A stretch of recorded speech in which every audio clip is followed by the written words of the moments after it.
with jalapenos. Well, the report's in the packet.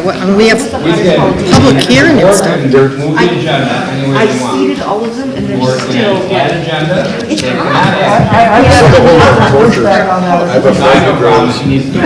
He has to be something like this, I'm asking for a gentleman's agreement that we just move it. That's fine. So, Mr. Sigler? Because of Thank you, Mr. Sigler.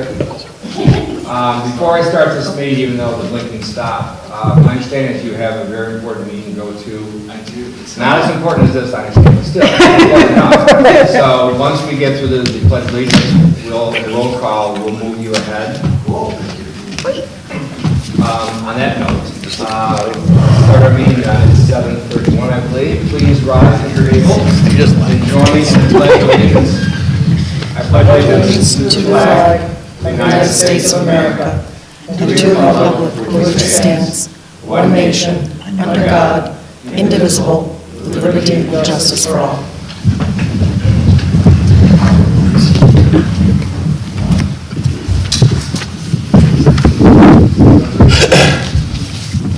We're not quite, wait. Yeah, but we need to do roll call first. Yes, these youngsters, they get all anxious. Andrew Benson. Here. Ruth Groff. Here. Bronwyn Losey. Here. Joseph Wetmore. Here. Edward Levine. Here. So one of the things I would like to start doing at every meeting is to ask the board if there's any either changes to the agenda, additions to the agenda, things pulled out of the consent agendas, put back into the consent agendas, or any of those things. So it's been brought to my attention that Mr. Sigler has another meeting to go to, which we don't want to delay on that one either. Is the board okay with that? Yeah. Is there anything, other changes that is on the docket for tonight that you want to do ahead of time so we don't do it at the end? Right, as far as last minute changes. Anything else you want to add, subtract, multiply, divide? Well, I do want to talk about the training schedule, but I think we can do that during member reports if that's fine, or if you want to do it at a different time. It doesn't matter to me or other board members. We can do it then if you want. Okay. Or we can do it during CJ's presence when she's here tonight. She's here? Yes. Oh, great. Okay. Or whenever. I mean, we can do it then, but as long as we understand we're discussing that. Yep. And that was, and you sent that email. That's the other thing. We can send emails ahead of time. That we really appreciate. So anything else? Just making sure that in the work session, the process on appointing people to boards, committees is also working through this kind of fold-out workflow thing that was in our mailboxes. And I'll let you. Yep. Elaborate that more tonight. Exactly. Yeah. Later, just making sure that that covers this also. Okay. For some reason I forget that. I will. Anything else? Hearing nothing else, then we will move Mike Sigler ahead. So Mike, go ahead, please. Hey, thank you so much. Thanks for having me, and thank you for moving me up. I do have to be up soon. So anyway, again, I want to thank Dominic Recchio for his county reports. I draw very liberally from those. I am happy to say we approved the budget for 2023. A few highlights from that. The tax rate will be going down about 45 cents per thousand. We were able to do that by cutting the rates, but also by drawing from what many of us consider an oversized fund balance. Keep in mind that even though we are decreasing the rate, some will still see an increase in taxes. And that is because if you are like me, you saw an increase in your assessment. That looked like about a 10% average increase, according to Lee Shirtliff, from about $205,000 to $225K for a median home. We did keep the taxpayer in mind, though, as we did last year, and I do want to thank Dan Klein for pushing for us to draw from that fund balance to ameliorate any tax increase. As you may know, I pushed for a cut the 4% county tax on heat. That did fail, but I'll be putting forward a resolution to do that again for 2024. So I'll be hitting the beginning of the budget season with this.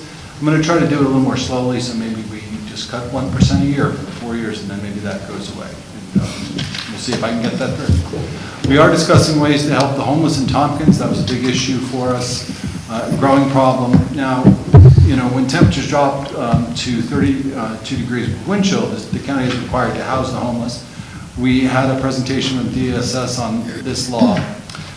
My question, like always, was how do you do something immediately in something actionable to actually help remedy this problem. PSS answer is more single-room occupancy slots.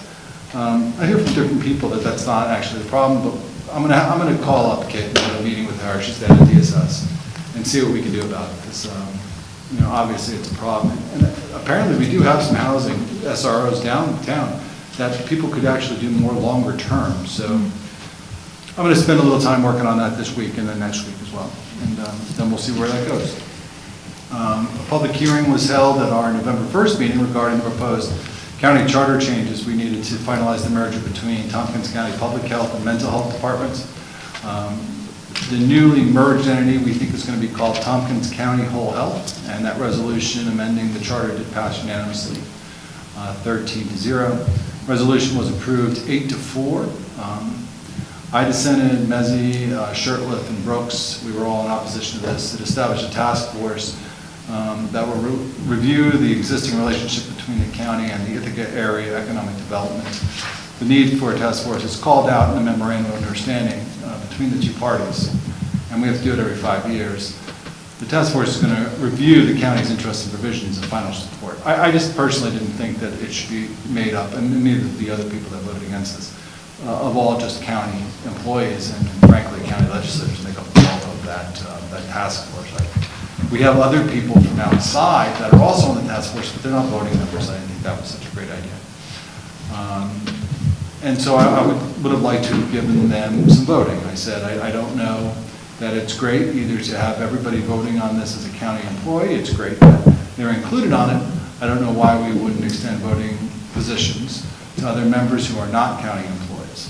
So that actually failed not by a lot though. It was 6-6. So I was glad to see that. Also, elections were last week. I want to welcome Leah Webb as our new senator.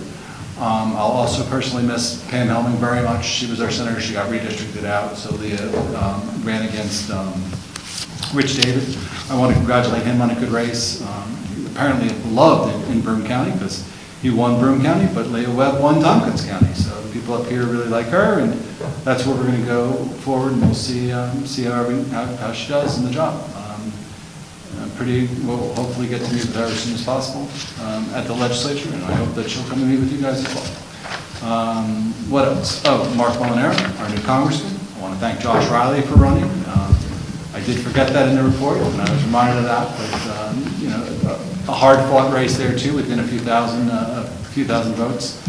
Mark Molinaro has come to Tompkins. I did take him through the homeless encampment. Has a lot of county experience, and actually was the mayor, very young age, 18 years old. I was the mayor of a small village, Tilby, which is down in Dutchess County. So knows local government very well, and I think that's why it's exciting that he is going to be our congressman. And then I also want to congratulate my former colleague, Anna Kells, who didn't have opposition, but that's a testament to her as well. She's one of the hardest working women in show business. So. And that's about it. So thanks for hearing. Any questions for Mike? Yeah, I'd like to hear a little bit more about how the county forms task forces. What's the criteria for forming one? What's your policies there? That's a good question.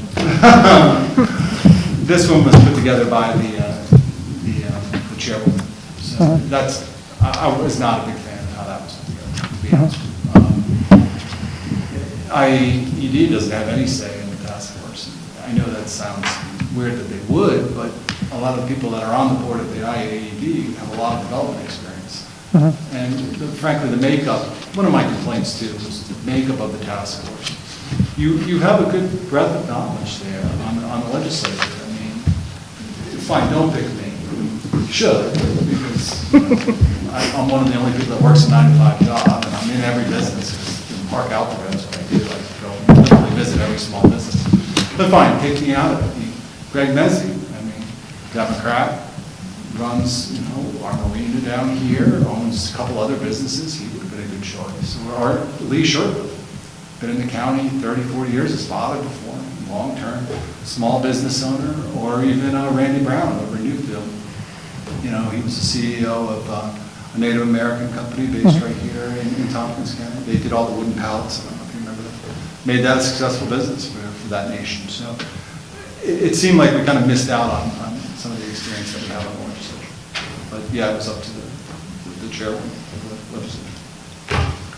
Thank you. Any questions for Mike?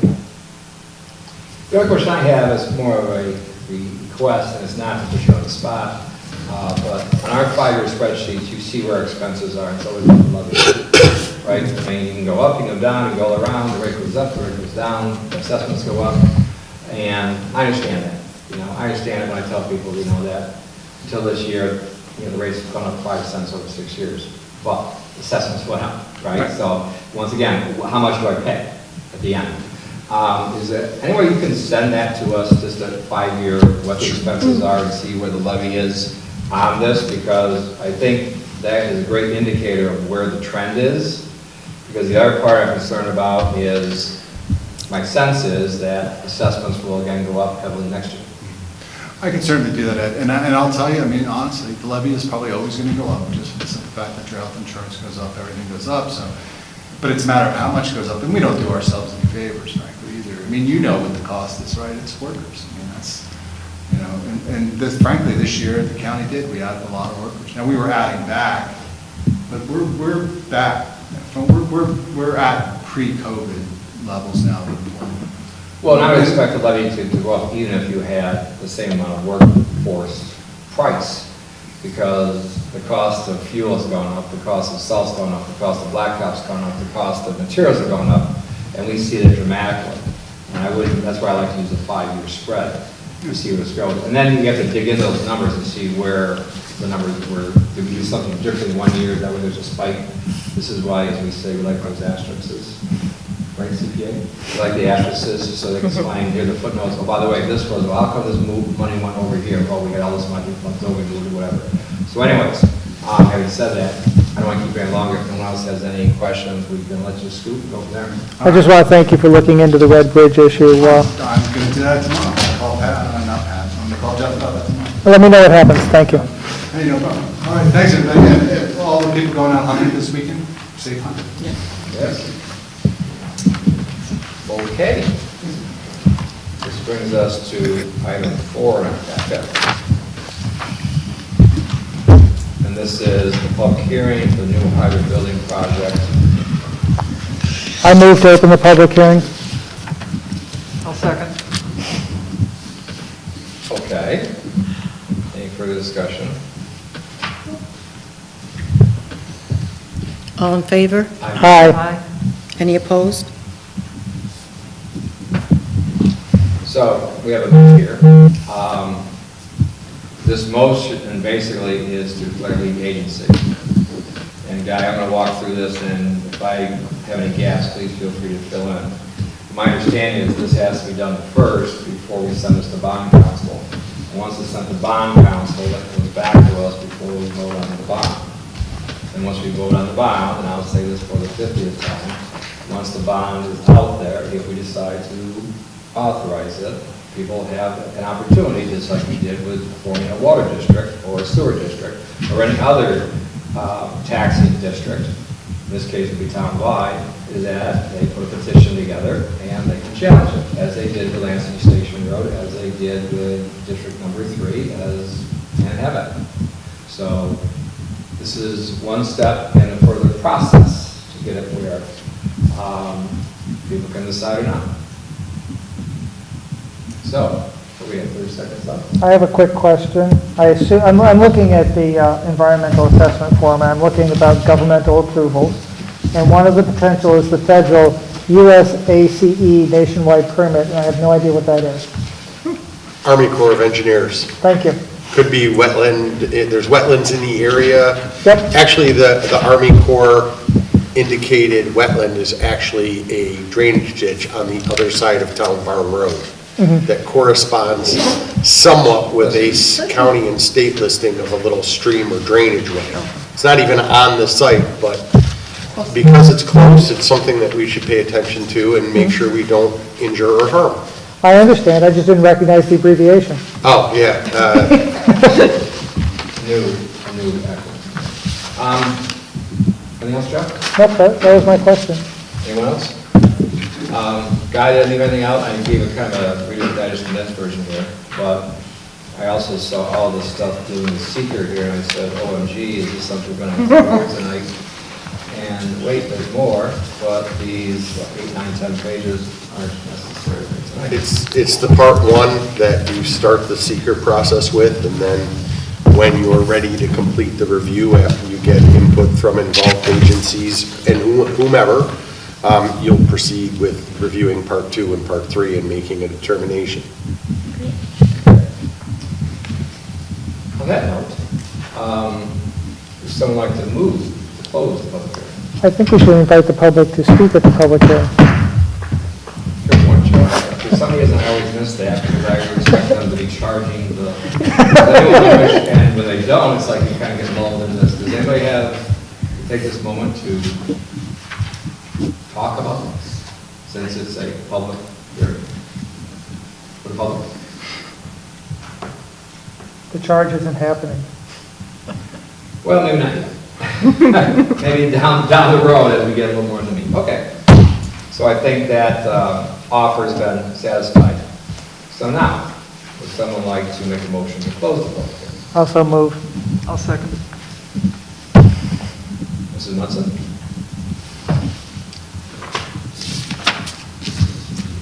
All in favor? Aye. Opposed? Anyone opposed? Okay, now the resolution declaring intent to establish lead agency pursuant to the State Environmental Quality Review 16-year state CRR Part 617-6 for the construction and financing of a new highway department facility on a town-owned parcel of land in Lansing, New York, in and for the town of Lansing, Tompkins County, New York, at a maximum estimated cost of $15 million. Is there a motion? I'll move that. I'll second it. I assume this still means that the Army Corps could come in and declare that they want to be lead agency if they wanted to. They could. I didn't understand anything you just said, sorry. The other agencies could ask to be lead agency, though it's very unlikely. It's very muffled with the mass on it. Yeah, I It's very hard to understand. hear. Okay. So any further discussion? The only concern I have is that 15 million stays at 15 million.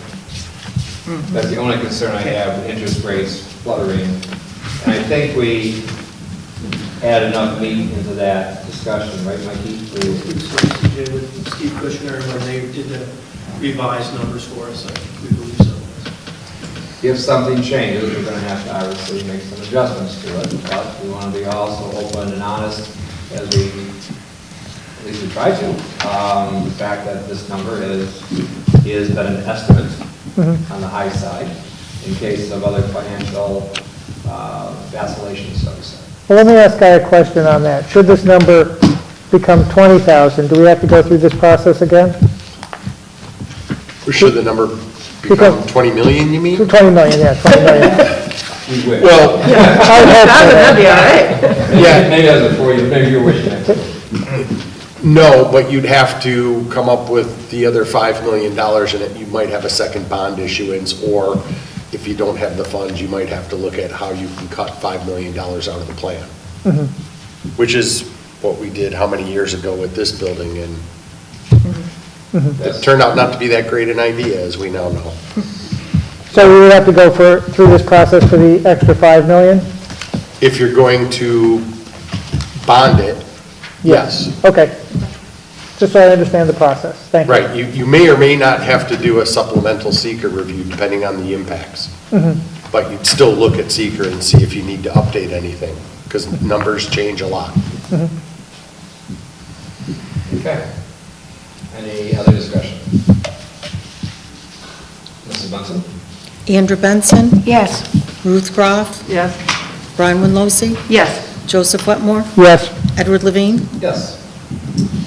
Okay, next we have privilege of the floor. Oh, here's a sign-in sheet. Senator on the warrant.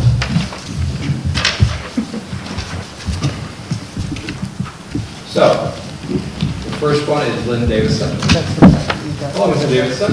Greetings, I think I know most of you, Bruce Ross. Thank you. Take up too much of your valuable time. The first page of your packet is my ask, and that is to be consistent with the wishes of the Ag Committee. I realize evidently now the there was a map put out in 2015. Larry Sharpstein and I, John Fleming don't remember that map, but I guess we missed that.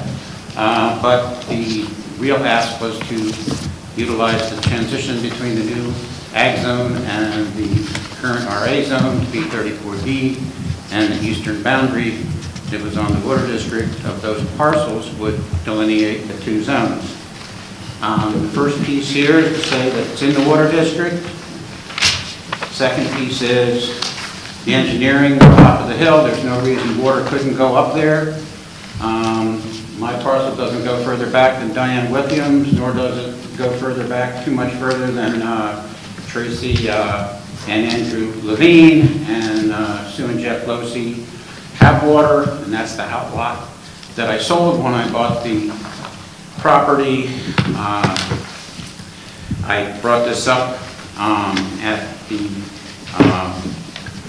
planning board meeting to modify that discussion. There were no minutes really of that meeting of what happened, and I asked for amended minutes. Those minutes were never passed, but I got this very straightforward letter back from CJ as to the policy. I feel that this policy ought to be consistent, both from a planning viewpoint, and the fact is that I do own the property.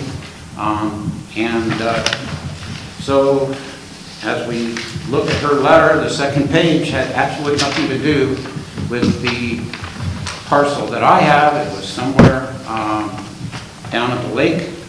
So the last part, page 3, some got a pretty one, some got white, black and white, but the parcel X on it is the parcel 16-1-7.42, which I'm an owner of. It's 1242 Ridge Road. It doesn't have an address yet, which happens to be Roland's parents' address, but short story made long. It's where it is. It's in the water district, and I would ask that all parcels in that situation be at least put in the RA with more uses and water. And as a person who has about 5,000 feet on 34B, I feel very special to be there, and I think it'd be nice to have a wider range of uses than might be allowed in the AG. Thank you. I'm done. So for the record, you're coming here tonight as a citizen, As a citizen. as a taxpayer, and as a landowner. Mm-hmm. Okay. And there'll be other comments. I would encourage other people, if they have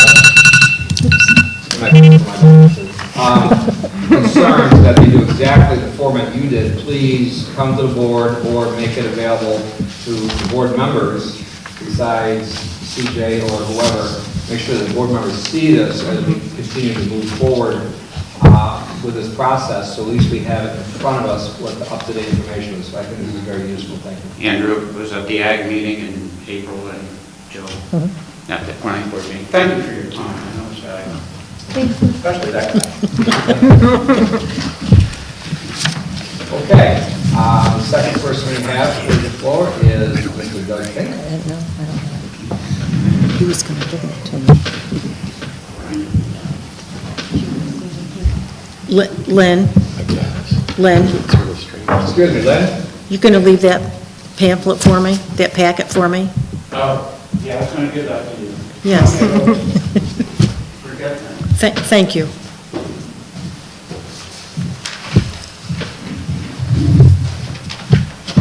Thank you very much. I can get the second page of her letter. It didn't print on the other side. Thank you for coming. We'll be right with you. Okay. After the brief commercial break. I can copy those too. Okay, thanks. Okay, my friend, the floor is yours. Thank you, board members, for allowing me to speak. My name is Doug Fink, 89 Searles Road. I'm a citizen of Lansing and a homeowner. So I'm coming to you as a private citizen and homeowner. I have a personal request, so allow me to indulge. I sent each of you an email. I don't know if you've received it or not, and I'm just going to reiterate the points. Failed to pay a building permit upon initial receipt of the notice in the spring. The letter just got under a pile of other things and wasn't found until my second building permit came in the mail, and I opened it and went to the town and paid full $75 renewals. Was later notified that the first permit that was due in the spring had accumulated $900 in late fees. So my simple ask is that, Mr. John Zepko? Yes. John Zepko advised me that the planning committee, zoning board can't do anything about it, and that you may. And so I'm here to ask whether you would consider, or would you consider, lowering or eliminating the extra late fees that are associated with that building permit 1641. No other reasons. I don't have a good argument. The only other two things that I noted were that I already paid $900 over the last 6 years to maintain these permits that for a variety of reasons haven't been finished yet. So that's already a pretty big expense, and that I hope you consider that. Mr. Zepko didn't indicate how you would go about lowering it. You're not a judge with a gavel, I don't think, but if you as a group decide that there is something you'd be willing to do, you probably could email him or respond to the email that I have as a group. I don't know. So I'd appreciate any consideration for that.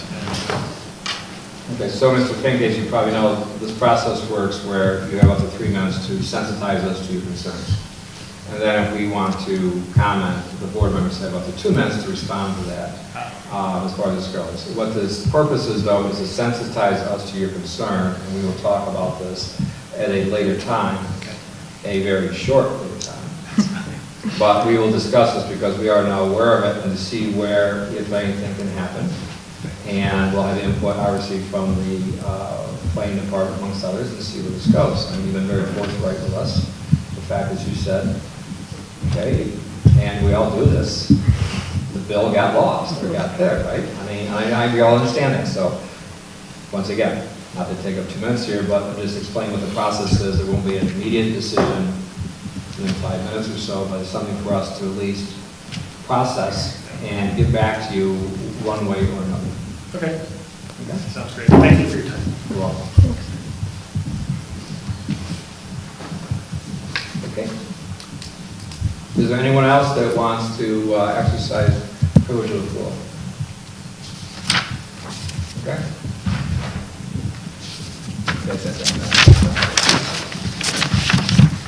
Okay. Item 7 in our packet, I guess you thought 7, is a presentation of the new tax law legislation from Jay Franklin, our Director of Assessment. So nice to see you. Good evening, everyone. Sometime I want you to invite me when it's warm out. I can walk here. It always seems to happen, doesn't it? You're welcome to come to any of our meetings. Consider it an open invite. I'll watch on TV. I'll get the commentary from it. But thank you for having me. I just wanted to bring forth a couple exemptions for you for your review. If you haven't heard my spiel before, I'm not here advocating for or against any exemption. That's not what I do as the assessor. I'm here to provide you with the information that you need in order to make the decision on whether this is an exemption that you want to extend or adopt or opt out of. I'm not partisan or really could care. As the assessor, all exemptions are bad because they deviate from the ad valorem basis of the tax, but once they're put into law, they are great, and we will administer them and put them. So that's just kind of my traditional assessor's cap. The first exemption that I want to bring to you is really two. It's the low-income senior and the low-income disability exemptions. They're kind of tied together based upon how income is calculated, and typically municipalities and schools have kept the income limit for both of these exemptions the same.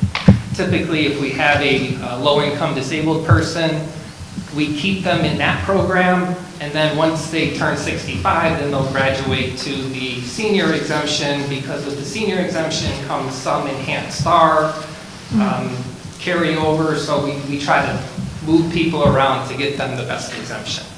So with the senior, which is real property tax law 467, and the low income disability, which is 459C, the state finally has upped the income limits for municipalities to adopt. Prior to this legislative session, the limit that you could adopt for a 50% exemption was $29,000. Now the state has upped that to $50,000. Now I'm going to take that, or leave the assessor hat on. What I wouldn't recommend you is going to $50,000, because I don't know what the impact of that decision would be. So this is not a one and done kind of thing. This is a one move, and then you can take a look at it again in next year, 2 years. So one thing that I'm going to, sorry. When you say $50,000, would that be an exemption on $50,000 of the assessed property, or like $50,000 income cap? Or? Yes, so it's a $50,000 income cap. Okay, thank you. So income is loosely defined as your adjusted gross minus any IRA taxable distributions. Right. We add in all of the untaxed Social Security. We add in any capital losses that you have. We don't count capital losses, we do count capital gains. That way, you know, the $10 million, people who lose $10 million each year aren't going to get the senior exemption. So it's really for those kind of low income people on that. Okay. So that $50,000, if you were to adopt, would be a 50% exemption. Got it. If your house was worth $200,000, it would have $100,000 off, and then you'd be taxed at $100,000. Okay.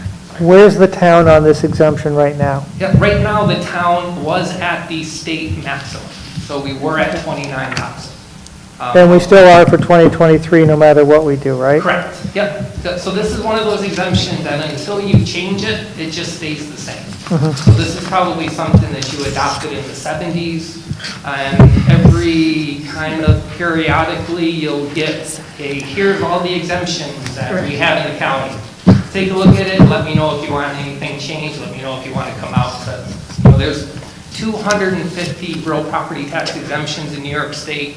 They range from the Vienna Convention to the public housing finance law to the real property tax law. I feel like Guy sometimes when I have to research some of these. So it sounds like, I'm not trying to put words in your mouth, it sounds like you want to have a little bit of time to see what the impact of this would be.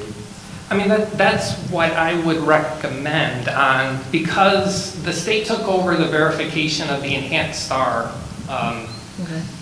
enhanced STAR recipients. So I don't have all the income for the 4,500 seniors that we have whose income was under 92,000. So now I only have people's income somewhere in the 40s. You know, we don't like to kick people out of the senior exemption. We keep them in for as long as possible, because income may fluctuate, so I would rather deny someone an exemption than say, hey, you could have applied to me last year and you could have got a break on your taxes. So we do keep that in there. So I feel pretty comfortable with the analysis that I did if you were to increase that 50% exemption from 29,000 to 35,000. Now, it's not a random number. The county has already adopted an increase up to 35,000. I think Enfield's going to look at 35,000. I was Caroline, the Newfield School District, and T-Burg as well, is kind of centering on 35 for now. And then they're going to take a look at that impact, and I'm sure they'll look at it again in 2 years. So the impact of what would happen if you were to increase it to 35,000, what would have happened to your 2022 taxes? So I took a look and said, you know, I increased the income scale, I ran all new exemptions, so about 27 more people would be eligible for this exemption in Lansing. It would bring the total to about 188. The tax base would be further reduced by about $4.8 million. The tax rate would have to rise by half a penny to cover for that. And so the median house in Lansing at $242,000 would see a $1.21 increase, which is about the smallest increase that I've seen running this analysis so far. And this would happen in 2024. Yeah, if you were to adopt by March 1 of 2023, then it would be on your 2024 taxes. If you didn't adopt and you wanted to wait until March, we wouldn't apply it to your 2024, it would be applied to your 2025 taxes. Thank you. Does any of the board members have questions? Okay. Were there other? Yep, so there's one more exemption that I want to bring to your attention, and it's not ripe for review yet, but I'm here, so I might as well talk.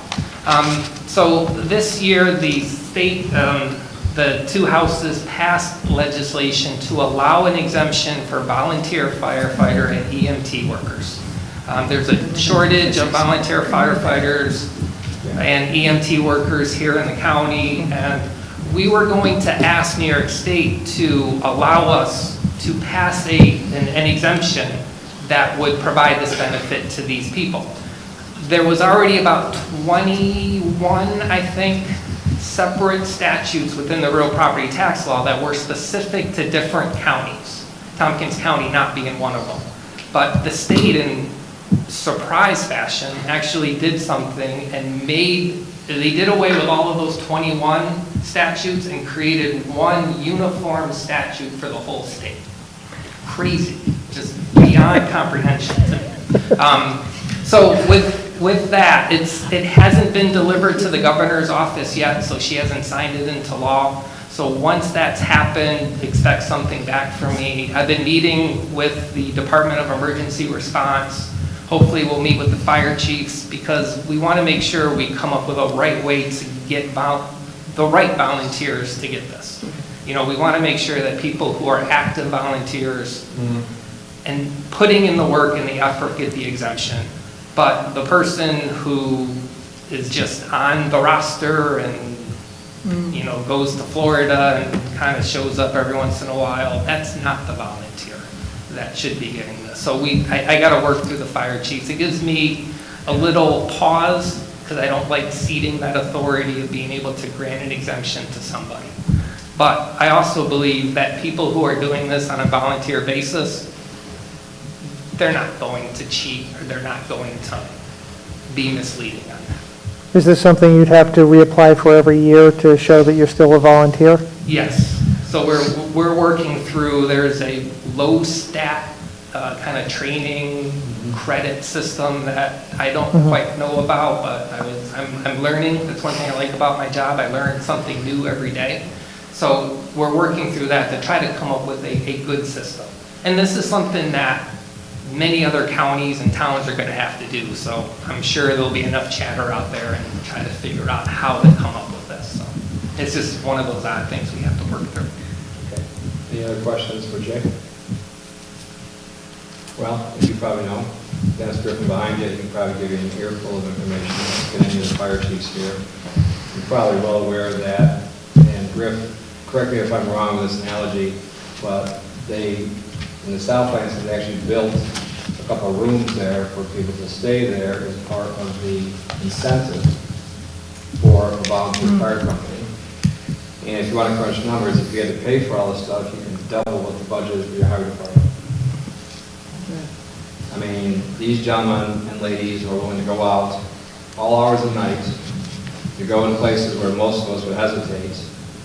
You know, personally, and quite frankly, their accounting system is exceptional. I mean, you have people like George Gessline. I worked with him when I was with the Woods Edge, the Lansing Housing Authority. I mean, they have excellent fund balances. They do other stuff, and they're 2% of our tax entities for the fire protection. And I really think that's a tremendous value. When they want a fire truck, I usually ask them what color, because like these are phenomenal people. You haven't been around here much because it should be yellow then. Yeah. I will say though, I want to thank you again because when I first became supervisor, you came to us with a resolution saying that if farmland was used for any other purpose, they would lose their exemption on that. Without a resolution, so if it became a business, right, they would take their exemption away. And that is extremely critical now when we talk about solar. So I want to thank you for that insight, and I value your vision. as far as this goes. I also value the fact that you're very conservative with how you want to go about this, and very careful with it, and don't look over your skis, shall we say, right, and see where these things go. I don't know how the rest of the board feels about, and we can discuss this now, we can discuss it later, how we feel about the one exemption, obviously, that we're going to have to make some decision, I would imagine, and no decision is a decision, but the data and the impact, I'd like to see what the data is first, how many are affected personally on that. Now, if this was going from 29 to 129, and we had to do it, I would really like to see that. I'll never say it's only. I mean, any exemption is helpful, especially during the STAR program, whatever, it all takes that. But, so I don't know if the board wants to discuss this now, or you want to go in working session to it, or you want to discuss it while you're still here, what has come up to your attention. If you want to table it for a year and see where this goes and see how the other impacts are, we're talking, what, 27 people? But also, when you look and you start keep taking things off the tax rolls, you know, this doesn't have the same impact. We went through the power company, and we also went through the shops company. And you made us well aware, and you're very gracious giving us bad news on that. You know, it wasn't just the power company, that shops company got to go 27 million at the time, so here we are. So what does the board want to do? Well, I see this as not taking property off the tax rolls as much as shifting the tax burden away from people who don't have very much over to people who have a little bit more. And I recognize that everybody feels the tax crunch, but the folks that we're talking about here are the ones who least can afford to pay it, and it gives them a little bit of a break. And I like the idea of moving up to 35 and seeing how that affects our budget, seeing how that affects our community, and moving forward after that. But I would like to explore that. So explore, meaning, when do we have to come to a decision, Jay, if we have to come to a decision? March 1, 2023, in order to be applicable on your 2024 taxes. So that would be our February meeting. So would there be more data that you could give back to us by then, or is this the data we have to look at? That's the data you're going to get. I mean, I could, once I get your budget for 2023, I can rerun it for that. It's on, we passed it, last week? Okay. Yeah, I just haven't gotten it from Mary Ellen yet, so. Oh, I thought I sent it. I don't think so. Okay, I apologize. I got a feeling it's going to be in your box. Yeah. Before tonight. If you sent it today, I left her. I might have, I'll, Okay. You'll have another one. Yeah, so once, I'll have that tomorrow. I'll rerun this analysis tomorrow or Friday and get it back up to you. I'm not anticipating a whole dramatic change in this. You know, it may go to $1.80 or something like that, so. $1.80. The Per tax house. impact on a 242,000 median home, not tax rate change, just the actual effect in Right, you said that, but everybody's it's pocket. at $1.79 now, so you say Yeah. $1.80. There's no sense, which, so how does the rest of the board members feel about this before we? I agree.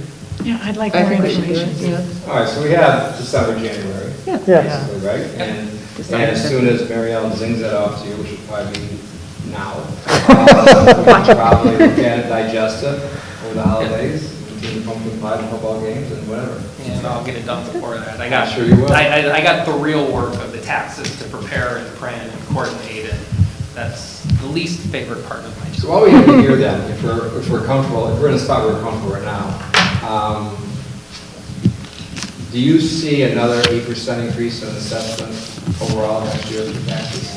No, I see something worse. See what? Larger. Yep. So, we have to value as of July 1 of 2022. No. So think of where the real estate market was as in July 1 of 2022. It was smoking hot. Pretty good. Yeah. So I never use a crystal ball, but we're in extenuating circumstances here. What I would anticipate is I would see a large increase this year for 2023 assessment roll for your 2024 taxes. Then, if interest rates stay how they do, that's going to put a downward pressure on homes. We've we're seeing it already. The number of homes that we're seeing selling has dropped significantly. Normally, I get about 45, 50 deeds in a week. I'm down into the high 20s, low 30s. So we're seeing a lot less closings, but that's also not a good thing. Because with less houses for sale, less people moving, there's less supply, which just increases the price. I was gonna say, are you finding less inventory?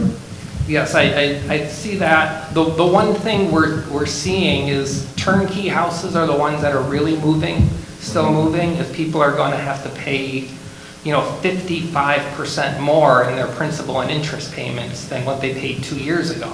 When you see a change from a 3% interest rate to 7 and 8 or so. So people aren't going to move into that. We're monitoring, we just reflect where the market goes. Part of me really wants the market to drop so that I can come in and drop assessments. We haven't seen that since the 90s. I think people forget that assessments actually do go down. So, we could actually see that for 2024. But we'll have to see where the market goes. If the levy stays the same, if one goes up, one goes down. If the levy stays the same, of course, we're in a crazy time right now with inflation and everything, amongst other things, and fund balance replenishment.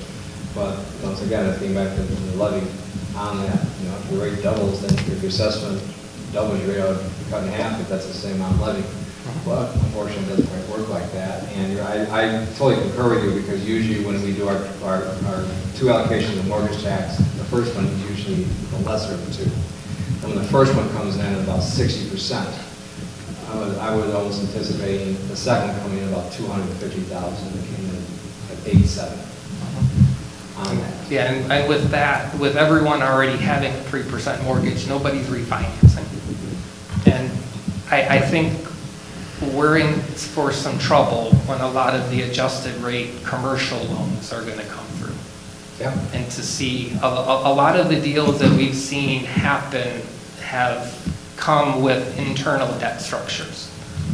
And now if they're going to look for some permanent financing, the 2% debt that they were working off of is going to be significantly higher than that. They may be underwater. Yes. So it's an interesting time, to say the least. So you say fewer houses are selling. Are they selling for the same amount, more or less? Right now, we're kind of seeing the prices leveling off. I Okay. haven't seen too many houses sell below what our assessments are. They're still, the only ones that we're seeing that are selling below are the ones that need some work. They're a condition that we didn't know that they were in. But we'll see where this goes. I'm in uncharted territories. When I started in the assessment office, interest rates were in the high 6s. Now we're in the 7s. I hope we don't see the 17s. The Discover card. I remember those, yeah. We've been through that, haven't we? Yes, I refinanced my house 6 times, in fact, as the rates went down to 15, from 3 to 15, and the loan officer was shocked because I had it all in my head. But I'd done it so many times. Once we got to, the break even was 6.5 years for me. Once you got to there, you couldn't refinance anymore because there wasn't any meat on the bone anymore. But when you drop from 22 down to, notice where those adjustable rates came in? We were static at 9. Fixed, static, even if it was 30. Then you go down to 3.5 to 15 and still pay less money. And it just keeps going down. So, what we thought, at least I did, that we've been through it once. That would have been enough, but looks like this is the sequence. So anyways, I've talked enough. Anybody else want to mention something? I just want to say, so what you're saying is home prices staying steady, but you think commercial is going to go down? That's your crystal ball that's fuzzy. This is a crystal ball that's just based on my guess. Yep. I see the real estate market turning downwards by July 1, 2024, or 2023. But that's more. But it seems like more of the commercials got you worried than the residential. I think I'm more worried about commercial in that there's a lot more adjustable rate mortgages out there for commercial, and I think there's going to be a fire sale. Yep. I'm very concerned about residential as well, mainly because the life cycle of housing is going to stop. The life cycle being you buy the starter home, you move to the bigger home, maybe you move to the next bigger home, and then you downsize and retire. If we don't have assumable mortgages, like they did more common back then. So the people moving from the starter home to the bigger home, are they really gonna do that? Because they're gonna take that 3% mortgage and move it all to 7. They probably more would do some sort of home improvement project on that. So that's gonna cause less housing for sale. But we'll see. You know, we can guess. sit here and kind of guess where everything's gonna go, and, you know, it really, there's one bag of money for people. You know, when they look at their payment and what they can make. You know, here's how much we can spend on principal, how much we can spend on interest, and how much we have for taxes. They really don't care how it deviates, but they know that they can spend X dollars per month. Yeah. And when that starts being reduced, then that's going to be reflected in those sale prices. Okay. That's always, It's interesting. I wouldn't say smart, I'm more educated after talking to you. I appreciate that. You all set then? So if you want to discuss this later, give me a yell. I'm more than willing to come down, as long as it's not on a volleyball night for my daughter. So. Well, I'll apologize in advance because it's going to be either January or February probably. So much for the warm weather on that. Someday I'll walk down here. I think there was once I came in the summer, but it was pouring rain, so I drove it. I hear you, my friend. Okay, thank Sounds you. good. Thanks, have a good night. Thank you. All right, department reports. We have, first one up in the backup, we have the Lansing Library. Anything you want to add that on? No, things are going extremely well. Does he just have their Friends of the Library sale? Yeah, it's sort of an ongoing Is it? sale. Okay. I mean, it has finished, but they're collecting books again, and, yeah. Okay, good. Next is the Youth services, and that's doing very well, too. Okay. You'll see I have October and November in the packet because I think right after the last meeting, they have a new person there doing the reports for us. And so right after the last meeting, he sent us October, so I thought, well, I'll just put it in here so people would see it. I saw that. Thank you. Wonderful. So next we go to the heard from Mike from the legislation, and then we go to highway report with our bionic highway superintendent. Good evening, everybody. Hi there. Okay, I'd like to start off by saying congratulations on your election. I know you're running unopposed, but still, you put a big effort into running and being really visible. Thank you. So my report's in front of you. Did some training, finished up road maintenance.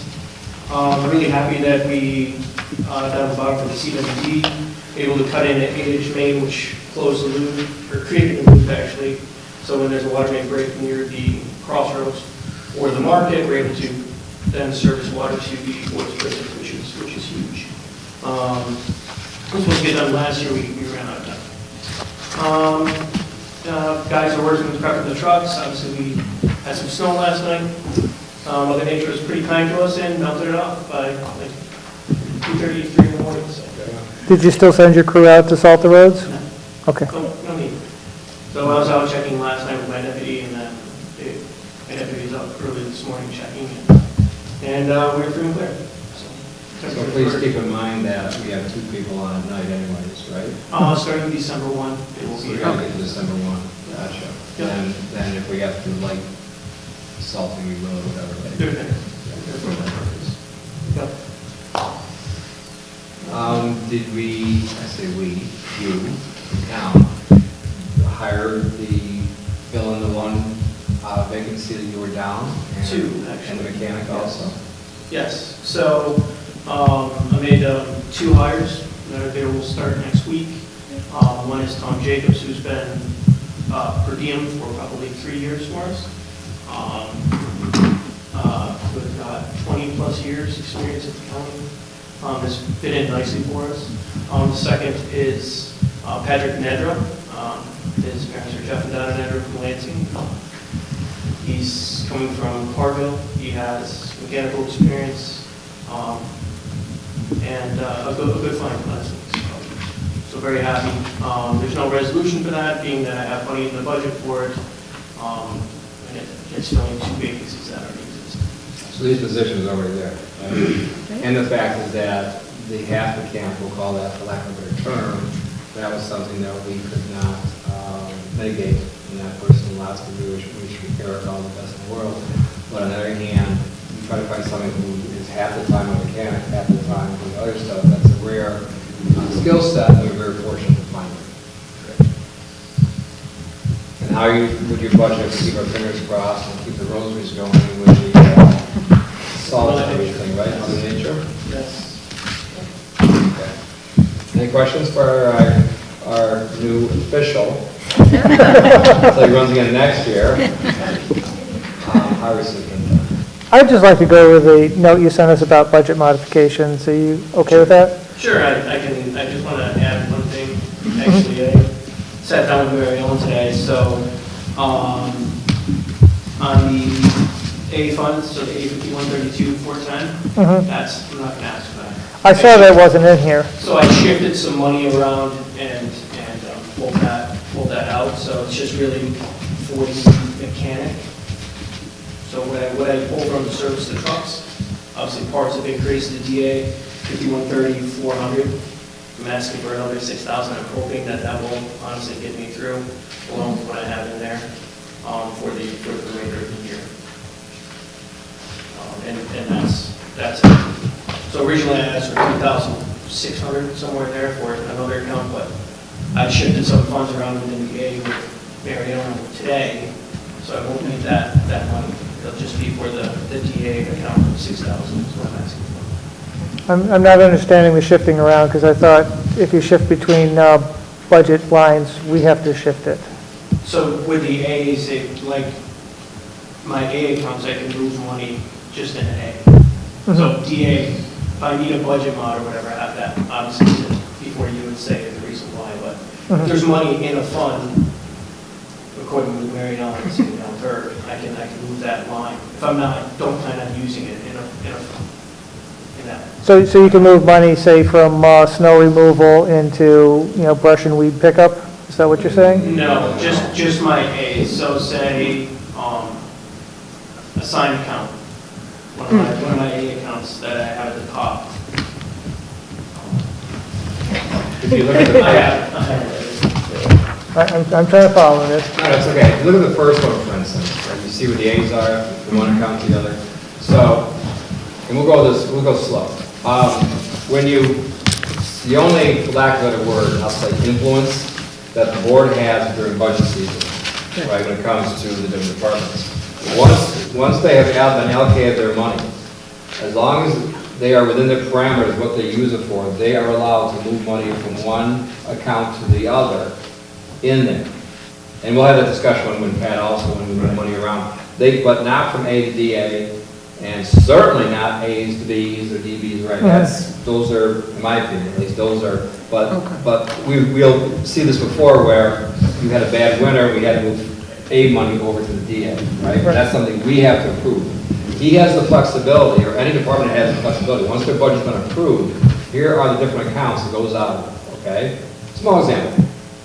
Let's say, for instance, for the courts, we always allow about 12,000 for trials. It costs about 4,000 for each trial. We have a constable and you have a jury, right? And we figure about 3 a year. No, we always budget high for that, even though. So let's say they only have one, okay? Well, let's say that because now things are coming back, Mel is busier, so she's working more hours. Still cost effective to us as opposed to hire another full-time person, right? To do that, he can move money over from one account to the other to pay for that because it's in the same line or the same accounts of A, right?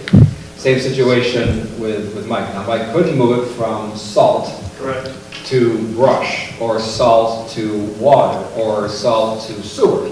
Those he can't do, but from the A funds, he can move one from the other without our approval, because we've already approved the pot of money for him to use for the year. Yeah, but I'm looking at brush and weeds being DA 5140, and I'm looking snow removal being 5148. So but it's still DA. It's all DA. So, and I said, can you do that? And you said no. No. Because it's DA? Is that why? There's all DA. Let me just clarify this, maybe I didn't hear all the DAs. But a DA to a DA, as long as it's the same, letters, you can move it. Okay, Right, so strictly A to A, that's where I'm moving money. Right, so you can move- I'm asking you as the board to take money from the to fund take balance. money from the Right. fund balance for the DA account, because Right. I can't help myself out with any of my DA accounts. I understand, so you're basically, you've run out of money in all your account shuffling, and you need a little bit more because you can't shuffle anymore. Correct, in my DA, correct. And it may be because there's either more, like last year there was more winter, or in this year, it might be because the cost of materials went up. Right, it's basically parts. Parts are, you know, astronomical. Right, and I see we budgeted 188,000 for parts of this year, and 200,000 for next year. Correct. And so, and what you're really asking for is a little bit more than 200,000 this year, because you're adding well, a little less, actually. A You're right. little less, you know. So you think the 200,000 is going to cover us next year, and I'm you, hopeful. Yeah. prices change, I understand, your crystal ball is no better than Jay's. I basically added 80%. Yeah, Yeah, he's adjusted for inflation. right, okay. That's what I wanted to follow. Yep, Thank you. sure. I figured since I had you here, I might as well ask Absolutely. those No, questions actually, then. this is a great time to do it. This may be a procedure in the future, if you do this way while they're Yeah. here. And, you know, and sometimes these simple, I wouldn't call them simple, but these clarifying explanations, one you say, oh, I get it now. And I think we have enough in your Almost. payroll this year for a few more cycles, as long as you don't get whacked hard. Yes. Fingers crossed. Any other questions for our highway superintendent? Good luck on the snow. Yeah. Fingers crossed, Joe. I know you are. Okay. Thank you so much, and hopefully you'll be having soon. Yes. Okay. Well, we're gonna park and rec. We like to be quick here because Patrick may have to go home because he has a sick wife and three little ones that someone needs to be taken care of. So thank you for scrambling ahead of time. So go ahead. Thank you. Good evening. Just a couple quick things I'll point out in my report. Trunk or treat went very well again, excellently run, not by us by any means, a great volunteer group that runs that program. Very excited that we have bowling back again this year. It's at Memory Lanes in Groton. Basketball is going well.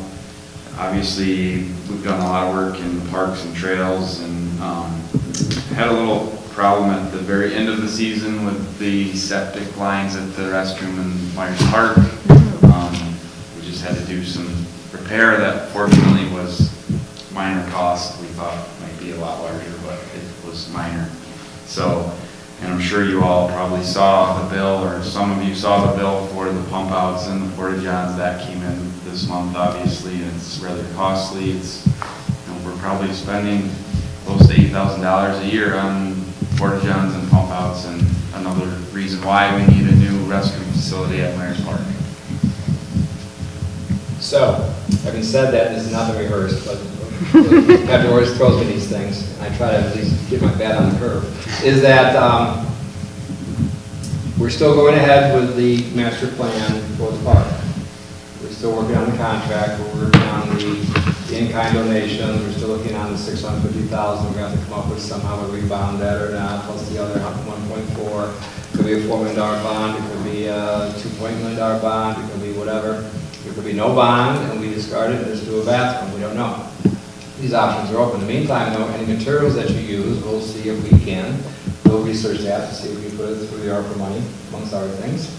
We still have a healthy part there, and we'll see where all this goes. So we're being as flexible, we're not being scattered, we're simply being focused on where we can go. It's like, you know, a football game is a 3rd and 1 or 3rd and 10, right? Well, obviously, we're working with the state, so it's a rather slower process than I would like. I mean, CJ's probably used to it, but this has been painfully slow for me, so it's, So the and intent- it's frustrating, but. To be clear, the intent is to still go forward with the park renovation.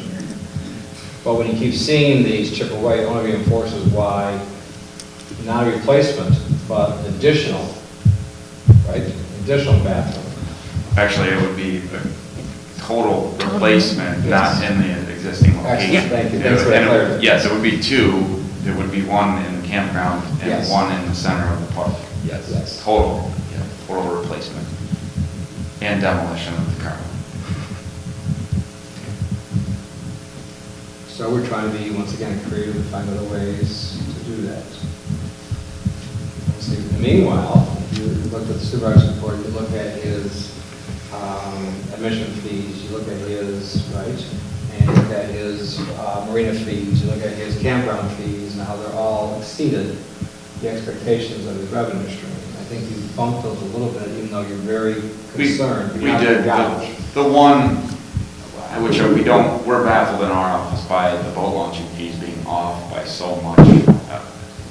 I don't know why. Maybe last year with COVID, we had a huge influx, which we did, but we kind of compensated for it and came up with that number, but we still didn't hit it, which kind of frustrates me, but it is what it is. But we have been over the last 2 weeks or 3 weeks looking at our numbers, and we are going to bump up some of our pricing on certain things.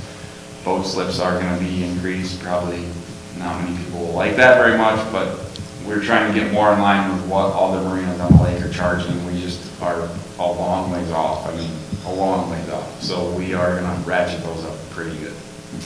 Some of the people that own boats that I know, they say the cost of gas is one of the reasons why they're not up so much. Yeah, I think that the cost of fuel probably I mean, it's not $4 a gallon, it's $6, $7, $8 a gallon, right? I mean, it's significant when you talk about outboard or inboard boats.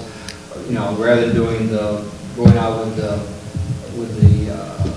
thing you pull behind it, right? That type of thing, they just go out and come back in, or not even go out. Fishermen might be different because, you know, they're diehard, but going over to O'Malley's or Kitter's Point Cross or making a day on the lake, those may have been down a bit, at least from the people that I've talked to, significantly. How many times do you take your boat out? This year, 0. There you go. And the reason was because the lake was so low, I couldn't get it into the lift. Now last year, we'll take a little peek behind the curtain about the joy of owning boats. Last year we had a scramble to get the boat out in August because the water was going so high. We may not have been able to get the trailer into the park because the water was up way past where the right. So every year it's an adventure. When they say, well, you just need to move your lift out, I try to tell them, I said, the last piling is straight down. There is no gradual. I don't know what's down there, but it is 50, 60, 80 feet down. So you move it out and hasta la vista, it's gone. So, and there's no dredging in the lake for anybody. No. For anybody, even for the town. So enough about me. Excellent job as always, making the adjustments. The crew's doing great. I hear nothing but great things about them. Remember this time a while when Jenna was having a child, now we're up to speed, right? Yes. Yep, full staff. Okay. Any other questions for him? Yeah, I'm curious about the work that you're doing for scoops and how much that's costing versus how much we're getting from relief.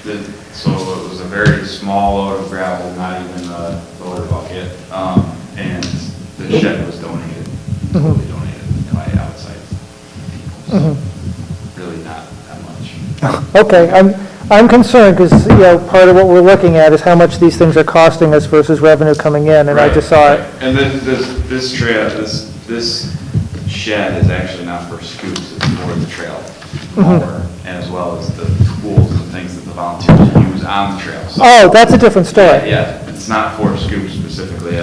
Maybe I screwed that up in my report. It looked like it was for scoops in your report, and that's what Behind scoops, yeah. Yeah, okay. Okay, sorry, I apologize. Yes, that is for the trail mower. Oh, that's a different story, because The that's, trail push mower and the riding mower and all the tools that they use on the trail. okay, I misunderstood. Thank you for that clarification. And I'm also going to talk to you about the changes in the fund changes here that you've got. Okay. Yeah, just a little curious as to moving the money around and what's happening and why are we moving it? Sure. What's happening? So if you could, do you have a copy of? Do you have one in particular, Joe? Yeah, is there one you want to talk about specifically? Well, I just see, you know, additional funds needed for parks equipment, additional money needed for phones, additional money needed for youth services.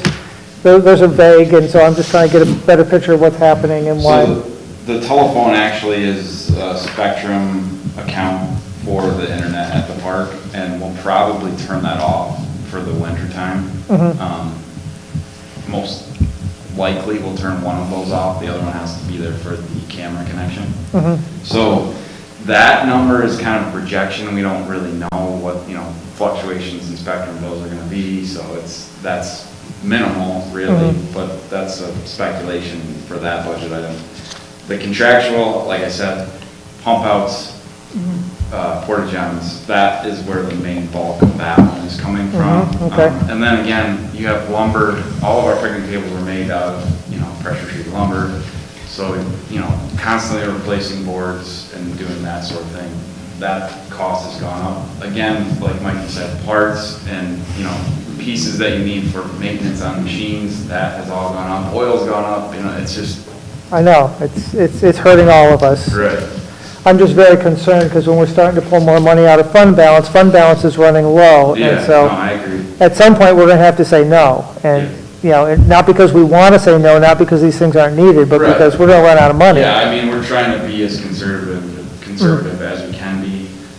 Luckily, we only have one more month left in the budget cycle, so we shouldn't really, I mean, on the rec side, there may be some things I'm not gonna lie, because the programming we've added, so that, you know, there's gonna be some added cost there, but we've added programming that's also bringing in revenue, so I it am- offsets on that side of things.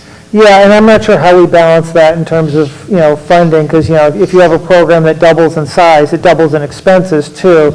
And so you have to come to us. We try to at least budget 10% for ourselves to, you know, Yeah. so there's 10% in revenue that's maybe extra, so. Well, it's not extra, it covers you and it covers the Right. other expenses. Right. Those are real expenses that the program, that we're paying for to make these programs happen. Correct. I mean, It's a net gain, what it is Yeah. on these. It's not a slow drip. And most of these budget, I would say budget mods, you probably want to say budget alterations, come from one account to the other. He's not coming to the board asking for additional money. right, So- that's true. Oh, these are actually asking for That's additional a money. question I have, Yeah, actually. there is some fund balance needed there. Right. But most of them So- aren't, so we want to clarify that between Right. what transferring accounts. And the other thing is also keep in mind, if there's anything we can use the ARPA money for and take that off, we should do that before we approve. Yeah, like, we had the conversation, obviously, any materials that we can throw to the ARPA stuff, we'll certainly do that. Well, I'm confused, because I thought, you know, I'm seeing him move money from A7110 to .2 to A71.4, and you just told me that department heads can do that kind of change without coming to the board. And that might be me. I thought that anything that moved the money around had to be on the. Okay. So, and if that's not the case, then this would be a lot shorter. I'm not sure how that works, and this is the first that I've heard that you can move things between lines without coming to the board. And so I think we need to get that clarified, because it's one way or the other, and we're doing both. Right. Because Mikey's moving it on his own, and you're coming to us and asking for... Well, you are, but we're doing both in the town, and we need to do it one way or the other, and I don't know what the proper way is, but we need to figure that out and make sure. We're not doing it two ways. We're only doing it this way. They're all on here. Except for, I thought Mike said he was moving stuff. They're on here. He told me that he didn't have to do the 5132 because he was able to move it within his department. The DA I cannot, just DA. So what I'm asking that 6,000 for, I'm asking the board. Right. Fund balance. I'm talking about the 5132 of 3,600, which you said you didn't have to come to us because you moved it within your lines. That's what I was told, yes. And so I'm seeing two different ways that this is happening, and I'm not sure which is the proper way, and I just want to get that clarified. We will. Because I'm hearing you doing it one way, I'm hearing you doing another, and I'm not saying one of you is wrong, I'm just saying we should have one way it's being done, and I'm not sure. Well, keep in mind, if you approve this budget, otherwise you'd be micromanaging each additional line, Right. how much you could pay, and I don't think that is. Right, well, I mean, and that's my Right. question, is because it looks like we're micromanaging Pat's, but not Mikey's, and so I was confused too. I see this myself more of a courtesy. Okay, so Just like, with the got money it. moving around. I wonder- So if you see a positive over here, Right. a negative over here, you know, what do you do with that?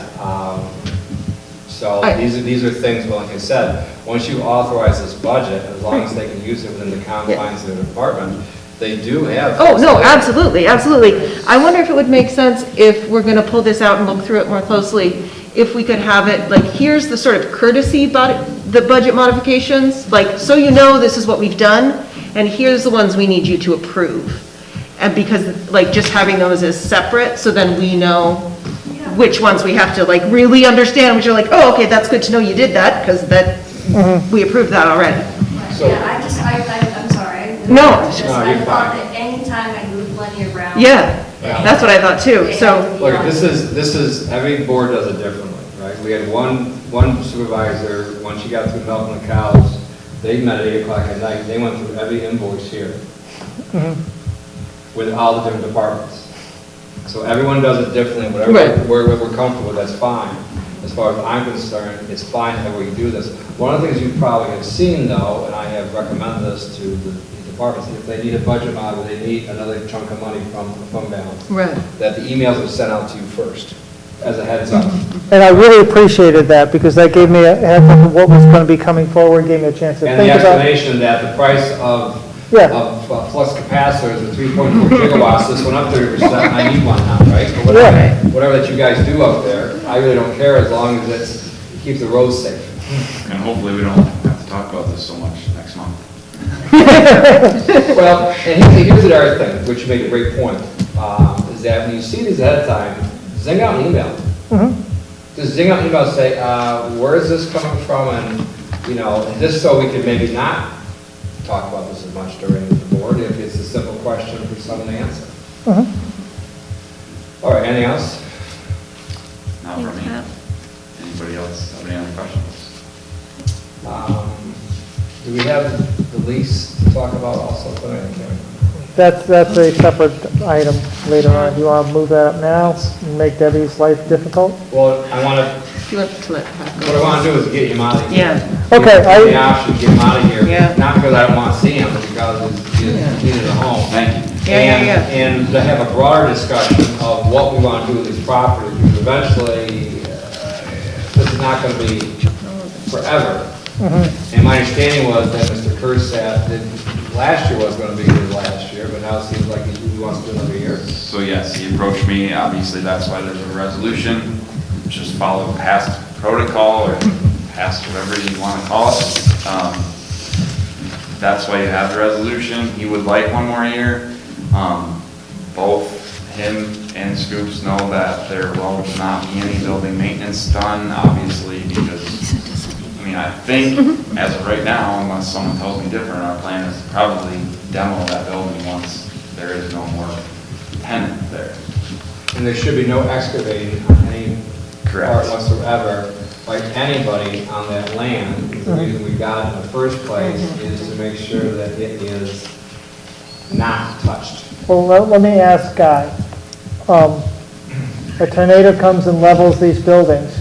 The town can just walk away from this and say, sorry, the tornado leveled the buildings, or are we somehow going to have to replace them, according to this lease? Well, I'd have to reread the lease, but generally speaking, no, that would be an act of God, impossibility of performance. The building doesn't exist, and replacing the building would take longer than the term of the lease. So. But yeah, the roof. That's the best case scenario. As long as no one gets hurt. But really, I'm concerned that this lease, I think it does, that this lease basically says, we're not going to put any money into these properties whatsoever. All we're doing is giving it to you as is, and that we can enforce that. It'd be page 69, section 5, I think is the section we're looking at. Or maybe 68, section 3 also has a lot about septic repairs, improvements, maintenance repairs. Okay. Who's responsible for that, if that's what you're talking about? Well, I just want us to not have to put any money into this, because we're getting $700 a month, which is not a whole lot of money, so I don't want to, if we have to fix anything, it wipes out any gains. Sure. Possibly, yes.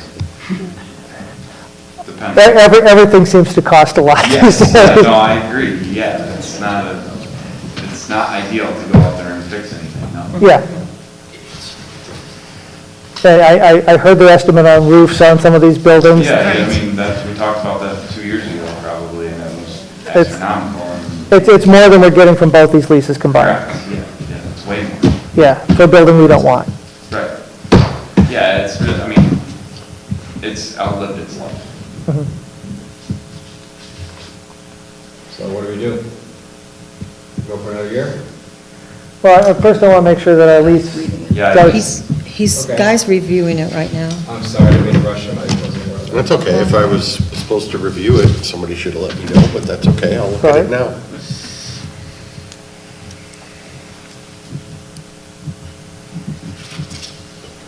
Can we circle back?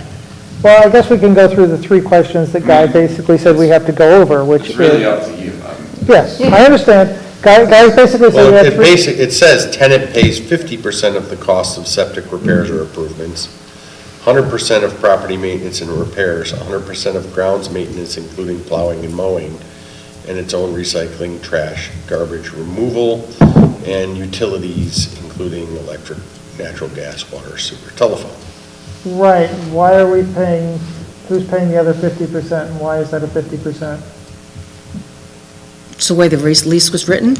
Yeah, I know, I didn't write the So lease. it's just like what it was from the year before, like, I'm wondering, yeah, how that came about? I don't know where the septic is for that building, so It is north of the big building is it shared with the neighboring property? with scoops. Yeah. There's only one restroom in the old highway barn. Oh, maybe that's why. There's only one. No, I'm just wondering if someone, Oh, so it's 50%. if someone else was using it, might they be the other 50%, or is it the Probably, town? yes. Okay, I can accept that. I don't know that, though. I'm just guessing that since there's two tenants, And everything else is 100%. That would make sense to me. I'm And assuming, it's- Guy, you did write those, so, sort of. We inherited this lease. okay. Oh, that's true. right. Yeah. I remember that. Well, that's right. Yeah, so That's right. I'm assuming that with it not in front of me, that the other one says 50%. I think that's a fair assumption. Don't know. Don't know. Right. I did not bring that. That, it's a guess, Right. but I don't usually make assumptions because I grew up watching The Odd Couple. Enough said. Well, let me go over Guy's three questions, because I think that's the proper way Well, for if he's it. reading this still, I think, why don't we just wait till guys? No, go ahead. We always can take a break and come back in 5 minutes and give Guy a chance to do this, because we already, in my opinion, been unfair to him by asking him to read this on the fly. No, that's okay. I mean, I can look at the clause and see if it addresses a tenant obligation. If it says jurisdiction is appropriate, is allowed only in the state of New York, courts of the state of New York, I know that clause has nothing to do with building Well, what maintenance. I'd like to discuss maybe for a few minutes is where we want to go with it. Is this the last year for this lease for him? And I say, can't say that for certain. Well, but we can as a board say, this is the last year of the lease for you. Well, yes, yeah, you Right? can, you I mean, certainly can. And I don't know where the future is of this. I mean, how much duct tape and bubble gum you want to put on this thing before you say, okay, enough is enough, or maybe we just let it settle, and maybe you put a parking lot over there where the path should be to go into the paths. The only real issue I see is that I believe, and don't quote me, but I'm pretty sure the other lease is through 2026. That's correct. So, Mrs. Munson probably knows better than I do. Well, I saw your email and we checked on that. Thank So you. the options are, even if Mr. Kersat doesn't want to renew, then we could still have the other one as a tenant. Maybe they want to renew after that. But I think sometimes these are two separate, not predicated by one or the other, to say, what do you want to do in the long term with this building? They are sort of separate, but unfortunately, the other one has things inside of the old barn. Oopsie. Including a walk-in freezer. So, Oh, they're sort of Not that tied. separate. wait, there's more. Yes. Okay, Just so you have all the information. okay. Is there anything else? Well, wait, who are we leasing the barn to? Are we leasing it to both these entities, or are we leasing it to one and the other's letting the No. second use it? I don't know without fine print on that lease, but they do share the space. Okay, let me ask you this, does it have to be approved tonight, or can it be approved in December? Their lease runs out this month. Yes. That's a concern. There's the kicker. Guy, if the lease runs out this month and we don't renew it, can they do month to month until we renew it?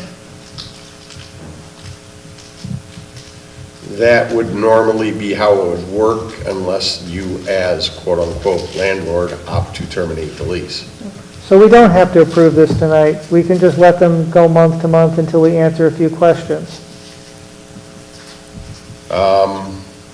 I would generally say that's accurate. I don't know if there's a clause in the lease that addresses extensions and renewals. Generally, that's how it would work. Specifically, I haven't finished reading the lease. Why do you want to do that? You want to go month to month? Because I don't know what we're leasing these people. Gonna lease the problem? I think it would be good to, Has it been 3, 4? I think. I can't remember when the purchase actually went through, but it's been through. Been a few years. Yes. 2019, I believe. 2018 or 2019. I think it was 2019. I think the town needs to have to come to Jesus and find out exactly what they want to do with this building. Well, that's one of the questions the guy asked us, is what's our long-term plans for this piece of public property? Is it to lease it to these people for a long term, which doesn't seem like what the public should be doing, is buying land and renting it to people. Well, once again, a little more history here. My understanding that the last year of the lease was 2 years ago. Now it seems to be another year, because he's at the wonderful situation where he could retire if he wants to. And I don't know if he does or not, but my understanding was that he didn't foresee doing that for too many more years. So I think one of the questions we need to have is, first of all, do we want to keep that open? Is the risk worth it for the amount of money we're getting in here? And I don't think once he stops leasing, and leases to somebody else, I would vote for that. So could this be the last year of the lease? For us to give him a year's notice and say, this is it. Nothing personal, but that building eventually needs to be taken care of. So, I think personally, I wouldn't be comfortable voting on this until we're not assuming about the septic repairs, but we know for sure that what the 50/50 is, and knowing that we could let it go month to month, and then, so say, we're going to figure it out, we're planning on looking at it next month, but just making sure that those kind of things are sorted out. I'm kind of with Bronwyn on that. why don't we do this, Pat? Why don't we have a little conference call with Mr. Kursat to see what his intentions are, right? And I'm saying this objectively. I'm saying it's not like, you know, I'm saying we just as a board want to know what your plans are here for the future. And go from there, right? Yeah. And I'll give Guy a chance to answer the couple of questions that we have about the wording of the lease as well. So, while he's reading, one of the things is we're spitballing, as we say, right, at the town hall, that what we acquire the residential center, we lease out some of those buildings to people. I don't stop. Let's not open up that one tonight. Oh, I know. Guy's head's gonna explode. His turn. I'm just throwing that out there if you want to have things. I don't know if we can do that or not, because it would be, is it business or not business type of thing. I think we probably would have to. It was a wonderful conversation had with a guy at a different time. Pat, did we hire you to do rental management? Rental. I don't think that was part of your job description. Going in the Airbnb business. So one of the reasons, Right now, the office is at night. realistic, now, one of the reasons he got involved was because he had a relationship with the owner, and the owner approached him. And that's the reason why. It wasn't like he put another stipend into his pay and said, But, I mean, obviously I knew him before we acquired the property back. But Yeah. It was amazing, that was the highway building at one time, Now we're looking, now we're figuring across what's gonna be now, and 60, was it 63 years later, or no, more than that, right? Yeah, I encourage you to walk in that building and see what the highway department used to be and now what it is. I should try to ask Mikey if he wanted that back to save us 15 million. Well, I mean, I have a heck of a file on it, which I don't think anybody, I mean, besides, no one wants to see the contamination and what the town has spent on it, why we spent $200,000 to acquire it. Oh, I know. Also It's pretty scary. I also would advise that if you go in the building, that you move quickly. You don't stay in one spot long. Especially if it's raining. Yeah, especially with raining. I never knew that. Bring an As I umbrella. was looking up there one day before you fixed, I go, are those clouds? This is interesting.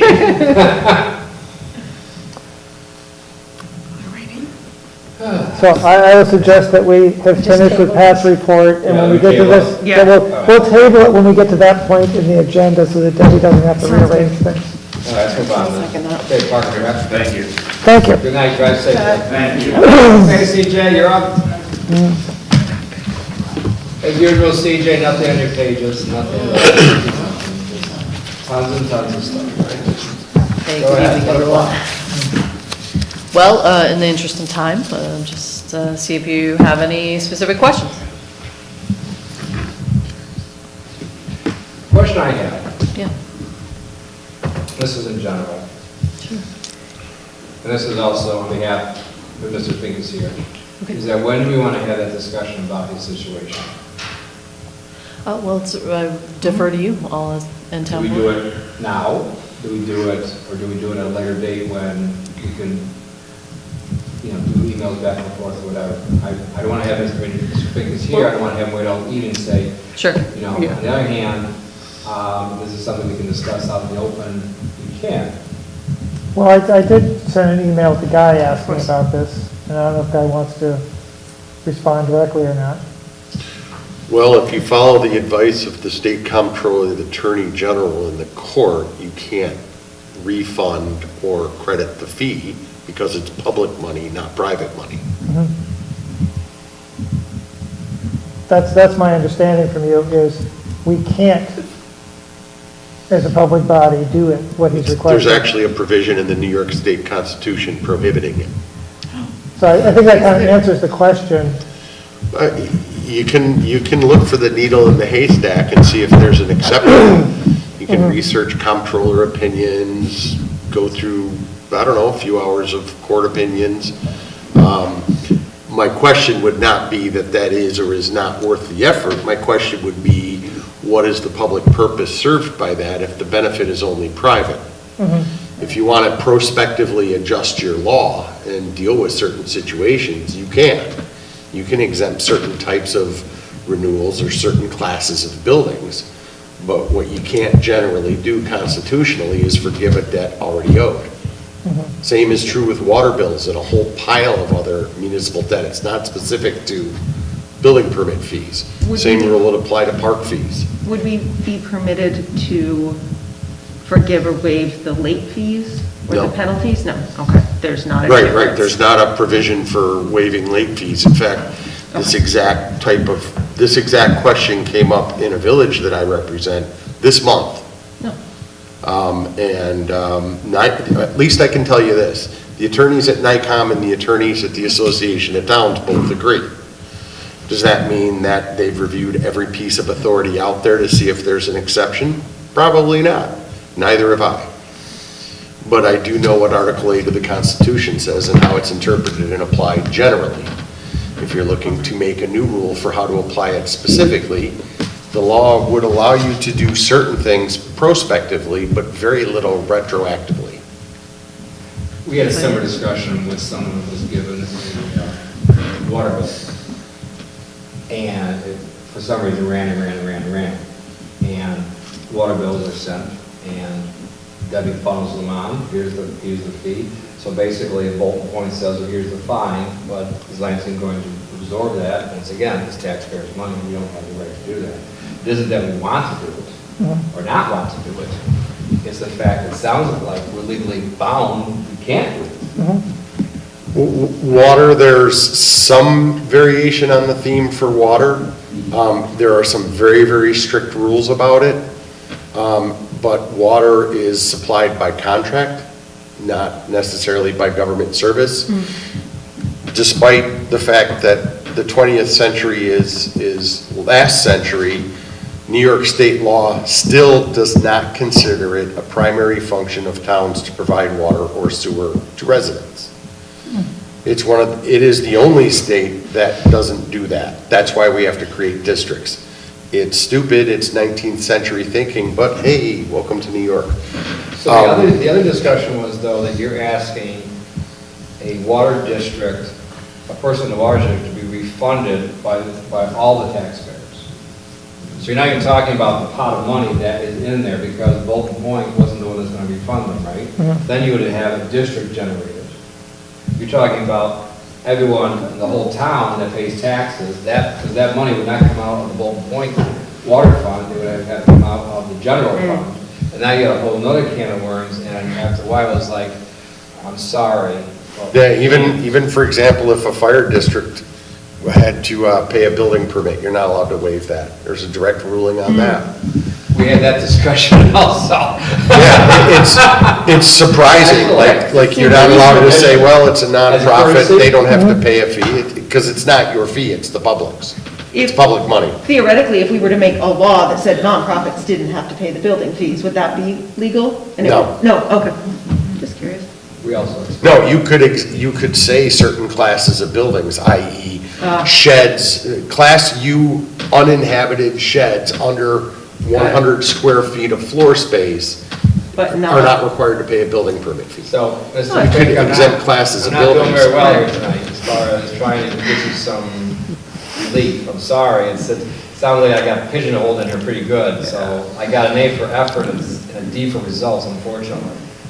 Well, I mean, the landowner certainly could call the comptroller or try to engage an attorney to see if there's a needle in a haystack, or you could ask me to do that research.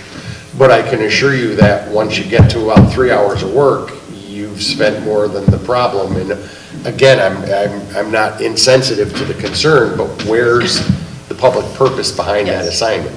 So if I may, just a moment. Please, go ahead. So I did ask staff to go back and give some numbers, just kind of get a review on where we are at this point in the year with renewals.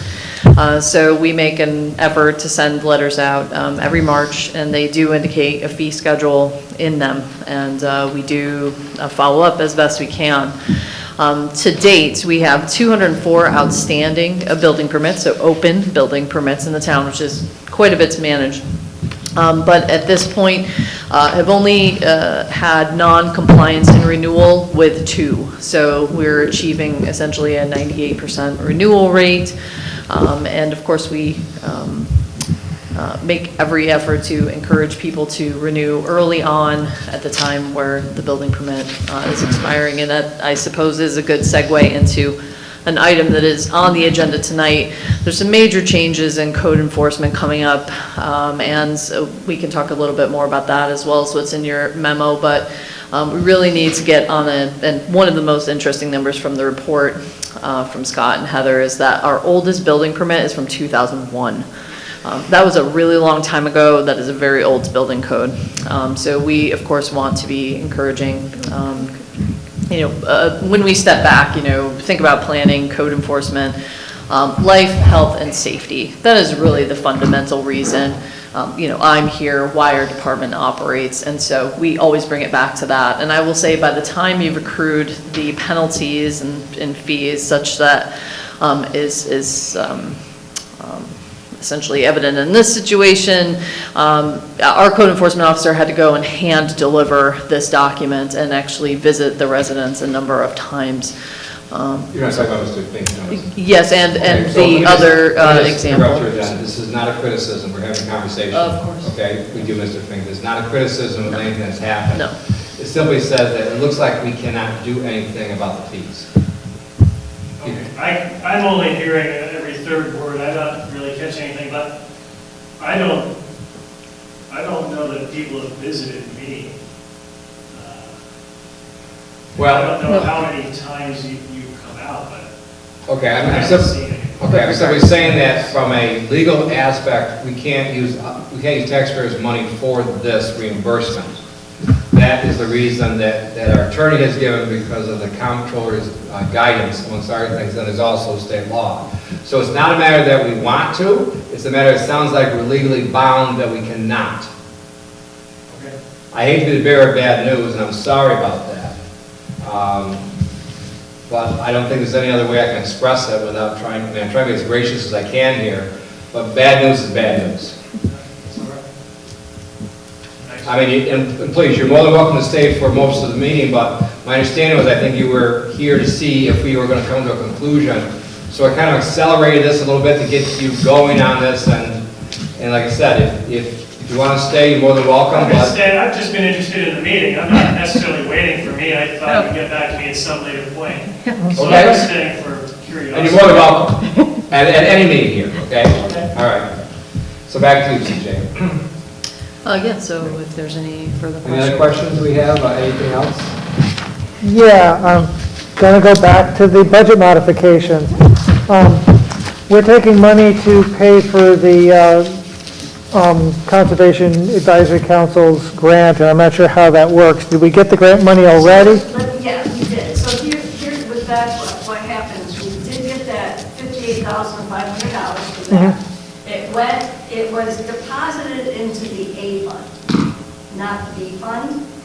So I needed, because it shares the same bank account, A and B, I just had to do a journal entry to change that from being available to the B fund now, and then we can now move it into where we need to use it in CAC. So this is really, but this is not spending down the fund balance. This is just moving money from account to account to get it to where it's supposed to be. It's already part of that fund balance. Now we're just saying, okay, now we can use that for this, these costs. It was slightly confusing because yesterday I watched people say, no, we're not spending town funds to cover this project. And then I'm seeing money come from the fund balance. It looks like we are, but we're not. In there, now we're just kind of taking it back out. That's the grant money working its way to where it's supposed to be. Got it. I do want to be Perfect. clear that there is a town in-kind match, and that was $5,000 in 2022 and $5,000 in 2023 across Okay. the life of the project. So, but the majority of the funds, so the 58,000, I think it was 58,500, yeah, was a gracious. So some clarity here. contribution. Since this is being spent in the B fund, those $5,000 both come from the B fund? Yeah, it's B133. No, that's fine. I'm just saying is that it comes from the B fund, not an A fund or a DA fund. No. Okay, and the grant money, the 58,000, is that what I heard? 58,500 was. Is that in the A fund, and then as it gets allocated? It is now in the B fund. Okay, so let's go a little deeper. This grant, is it only for things outside of the village that it's used for, or it could be used for anything? The grant that you wrote for the $58,000, is that only for town of Lansing outside of the village? Yes. 'cause And it's- primarily, yes, and it's also specifically designated to the activities of Conservation Advisory Council and what they're required to do by the town and the resolution that created them.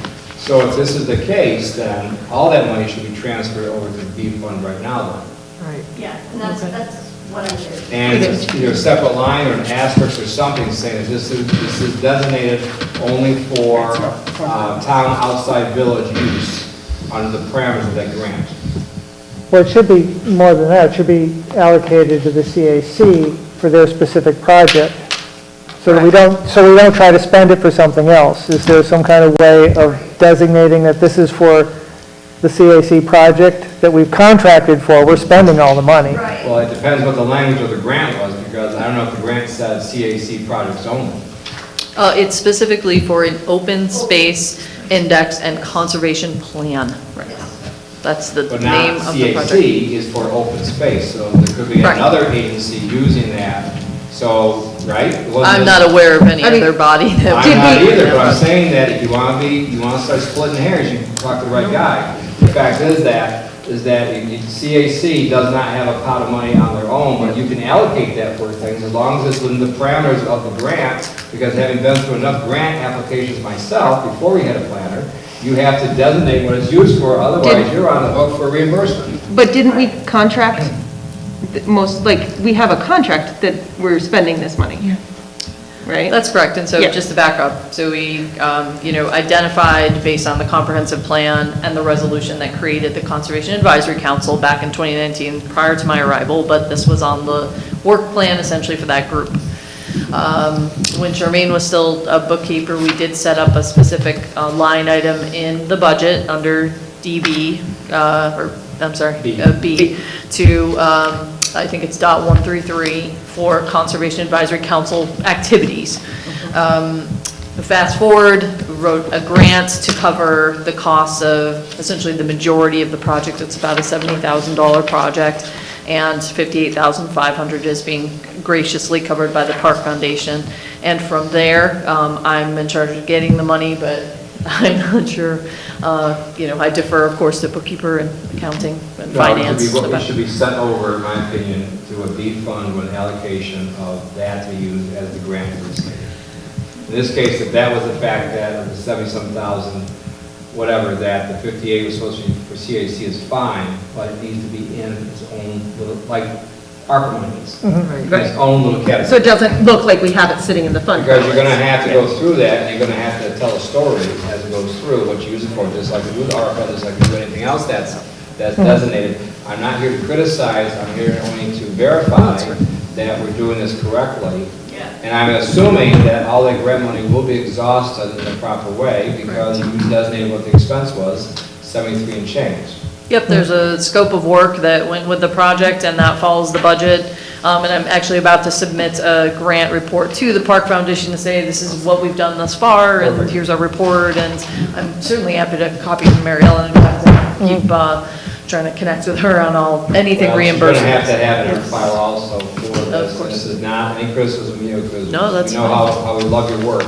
It's simply that, again, just to make sure that all the grants are in the right spots and all the boxes are checked. I'm with you, I'm not an accountant, so. So having said that, any other questions for our Director of Planning? No, I just want to agree with Ed that being an accountant, that is absolutely sage advice. I have it to your degree, but I know a little debit No, but credit that's, there, just saying. But in terms of grants, you do have to keep them separate. Yes.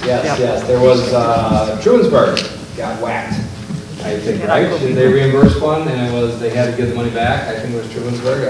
I hope I got that right. I'm not insulting Trumansburg, but they evidently, I'll just say generically, a municipality used the money for another purpose, and next thing you know, they. Well, while I have you, After this conversation, because this is the first I've done something like this, just to ease your mind a little bit, the grant money is in a separate account for grants revenue received. Perfect. So what I should have done, I think, is, which it just didn't connect today, is take it from, well, I'll get back to you on how to do that, but it is separate. Okay. Let me ease your mind there, it is separate. Good. So how I move it over into, I'm not sure. Okay, we'll get there. I'm not sure of the exact accounting. I know what I want to do, I'm not positive of the steps to do it. Okay. That's fair. Okay, anything else for CJ? I think you had something, yeah. That would be, so last night was the actual public meeting, number one, associated with the Open Space Index and Conservation Plan. There's a survey that we have on the website that's open and through the end of this month, and you can click on that link and also see a video presentation, as well as just thumb through the presentation they gave last night, so you can catch that in PDF as well, really easy to access. And we've received, I believe, so far about 300 and, I think we're up to 325, something like that, responses from the survey. So a big shout out to LCSD and Parks and Recreation for helping us get that circulated. So we've kind of taken over the front page of the Lansing town website as well. We've got that. We want to let folks know that we have vacancies right now coming up, anticipated for 2023 for Conservation Advisory Council, a Planning Board, and Zoning Board of Appeals. Just a couple few people not renewing terms. But we're also going to have the open house for the rural agricultural and agriculture proposed zoning district. As was discussed earlier, we're going to have a series of maps set up around the room. We'll also be having a live GIS station where people can come and interact with the maps a bit more dynamically. So really excited about sharing that with folks. CJ, do you want to say what date that is? Yep, that is Wednesday, November 30th, and that's from 4 to 7 p.m. here at Town Hall, and just as kind of a free-flowing experience to come and engage with the printed material. The maps, we're going to have 24 by 36 printed. The maps that also informed the zoning maps as well, because I know that's kind of an interesting piece that kind of plays into how those geographic extents were delineated as far as the difference between the RA and Ag district, and I think it's a really interesting conversation. And like I said, we'll also have the monitor set up with GIS so people can engage, with the maps and, different data layers. So. Are we doing a postcard mailing on that? I've been kind of debating. I'd like to do something like cheap and cheerful if we're going to do anything. And I kind of have to put my head together with John tomorrow and kind of decide whether we're going to do that or not. I feel like we're kind of spamming everyone. The response we got from the audience last night was people were appreciating the card, and that's how a lot of people heard about it. Okay, that's fair. Did you say it was from 4 to 7? 4 to 7 p.m. Okay. Yes, here at Town Hall. Yep. Just as a little side note that came about in our office today, one of the owners from the Tompkins Weekly, I think it's called, the one that's right up here in the corner. She was saying that their readership, whatever you call it, has increased substantially. They're now printing a lot more than they used to do, and so they're always, they'll sometimes ask us about stories or whatever. She comes in our office every week for other reasons, and so possibly that would be a good place to put an ad out there. Okay. The Shopper also, a lot of people in Lansing do read the Shopper also, so just as a kind of a side note, maybe. Okay, excellent. Yeah, I just know we've gone pretty hardcore on the mailers lately between the Highway Department building and also the Open Space Index, but if you feel really strongly about it and this is what you want to do, there's no reason why we can't get those out toot sweet. I mean, I'm thinking just like plain old black and white, like zoning open house, like nothing fancy. That's not as interesting, but. Use the same, if you do this same mailing list that Mike used for Highway. Actually, I would use the list that Deb sent, which actually may be the same list, I'm not sure, but the town clerks did send over a list of addresses, so whatever the one that went for the Conservation Advisory Council, I would just use that same one, and it seemed to be pretty good. I don't know if we're gonna. I just think given the extent of Lansing that's affected by this zoning change, it's really important to make sure that people hear about it, and the one way we know we can reach people is through the mail. We could do the others as well, and I'm not saying no to them. I think repetitive messages is more likely to get through to people, but I like the idea of sending it to everybody so that it's harder to say, you didn't tell us. We can try. Some people still won't notice, but we need to put a really good faith effort given how big this zoning change encompasses. Okay. Sounds reasonable. Anything else? Going once? Going twice? Okay, thanks, TJ. Yeah, absolutely. Consent agenda. Now, Mrs. Munson will walk us through this and. Let's see. Get to the right page. Sorry.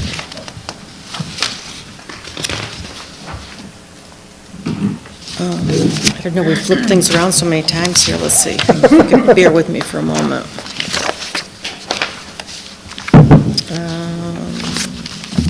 I guess it's this right here. I just go to the first page. So we have 1, 2, 3, 4. 4 items. And usually somebody, I don't know, each of you can read one. So they read it first, right? They read it first, then we make the write down motion. some round and do A, on to B, I was gonna play those games with A and B. And then C would be truth, and then D would be dope, okay? A motion author, Before we start, just because I don't know where it's appropriate, so I did look up, so I do know where that grant money, where it should come from, to go to, so is going to be a change on the ratification, do I let you know now? that's not in the consent agenda. It'll be its own thing. Yep, hold it up, yep. It is, Hold that thought. It's one away. We're going to table the next item and Should then do I, it. should we move this before we read it? No. Okay. A, motion authorizing and directing code revision committee to prepare preliminary draft code enforcement local law. B, resolution establishing 2023 water rates for the town of Lansing, consolidated water district, and users thereof, including district extensions and outside users. C, resolution accepting and approving execution of updated 2023 Highway Association agreement. D, resolution approving 2023 amended municipal cooperative agreement for the Greater Tompkins County Municipal Health Insurance Consortium. I so move.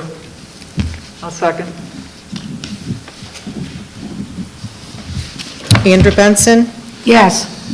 Ruth Groff, Yes. Bronwyn Losi, Yes. Joseph Wetmore, Yes.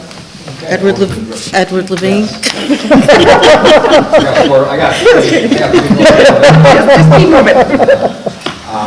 So number 10, we're not going to do A. Let's say, we'll go to B. Wait, what? Motion. So you're totally tabling that? Okay, so I just need, I didn't know if you were really doing that or not from the other So, discussion. Okay. So the resolution approving authorizing execution of town style lease to First Staff Landscaping Inc. Subject to permissive referendum has been tabled. Okay. Next month. Are you definitely going to talk about it next month? Because I'll put it on for next month if you're going to. That's my hope. Okay. Okay, thank you. So, resolution approving audit and budget modifications and supervisor's report. Before we go there, you have, I can only say as such amended if you want to send up the amendment to be. Yes, under the budget modifications, for the D fund, for all the A's except A's there. Instead of B599 for the grant fund, 15,000, it's going to be B2189. That's where it's coming That's the from. grants fund. That's where the money is. What was that number again? 2189. B2189. Okay, thank you. You're welcome. And it's still going to the same account? Going to the same account. Okay. Thank you. I can make that change. Okay, the first item, I'm noticing that we're putting a ton of money in from, Before we go to discussion, Don't we have to move it? Yes, on this one. we need to move first. I'll move it. I'll second it. Okay, I gotta get to the page Get here. rid of it, please. Oh, I forgot to put that thing on there. Okay, so who made that, sorry. That's your fault. Who made the first, who made the? I moved it. Joe I moved, second. okay. And who made the second? Andrew. Okay. Now, is there any further discussion? Yeah, I have a question. Go for it.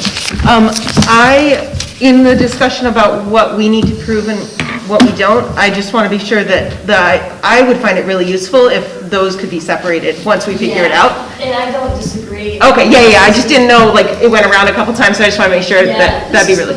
Really the first month that we really Yeah. looked at other accounts. Yep. To really start protecting that fund balance, and it took me a while. Yep. Yeah.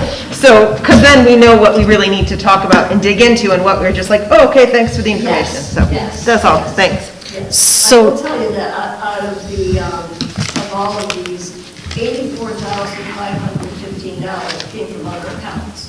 That's really helpful. So, Thank you. Yeah. So when you're saying that you want separate accounts, do you want it listed here, or you just want listed in the resolution what's going to be voted on, and the others you just want on some separate email?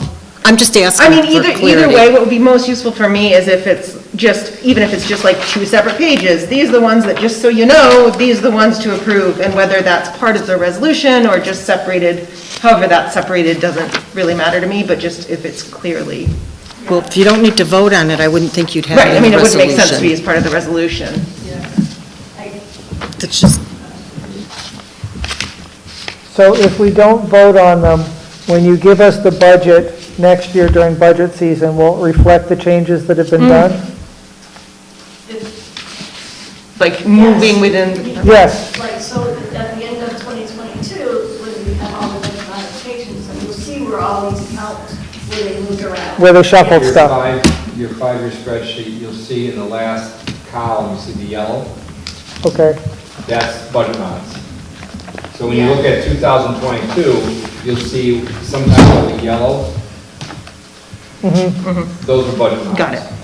Okay, but that includes budget modifications from the It supervisor, indicates there was a budget mod made to that account. but not just by us, but by staff as well. If they move money between 2 accounts, I want to see that the money got taken out of this one and moved to this one, so when I'm judging how we're going to spend money in the future, I see how we actually spent it. Well, an easy way to do that, which we're doing now, is we print out all the budget mods every month, as I've done already. Remember when I did that analysis? And you can go right down through and you can see them all. I just want to be able to see it when I'm going over this so that I can understand what we actually spent. I was just going to say, it's easier to see it all in one, at the end of the year when we're doing the budget, to see it all in one spot. It's how much work you want to have the bookkeeper do, as opposed to, here is a list of things right there for you. Oh, that was from there, and you can look it up right there, because you see what account. You go across that line, where the yellow is, it shows you what the account number is. And you match it up. Yeah. Yeah, but I So think you're she's saying- updating it as she does it, aren't you?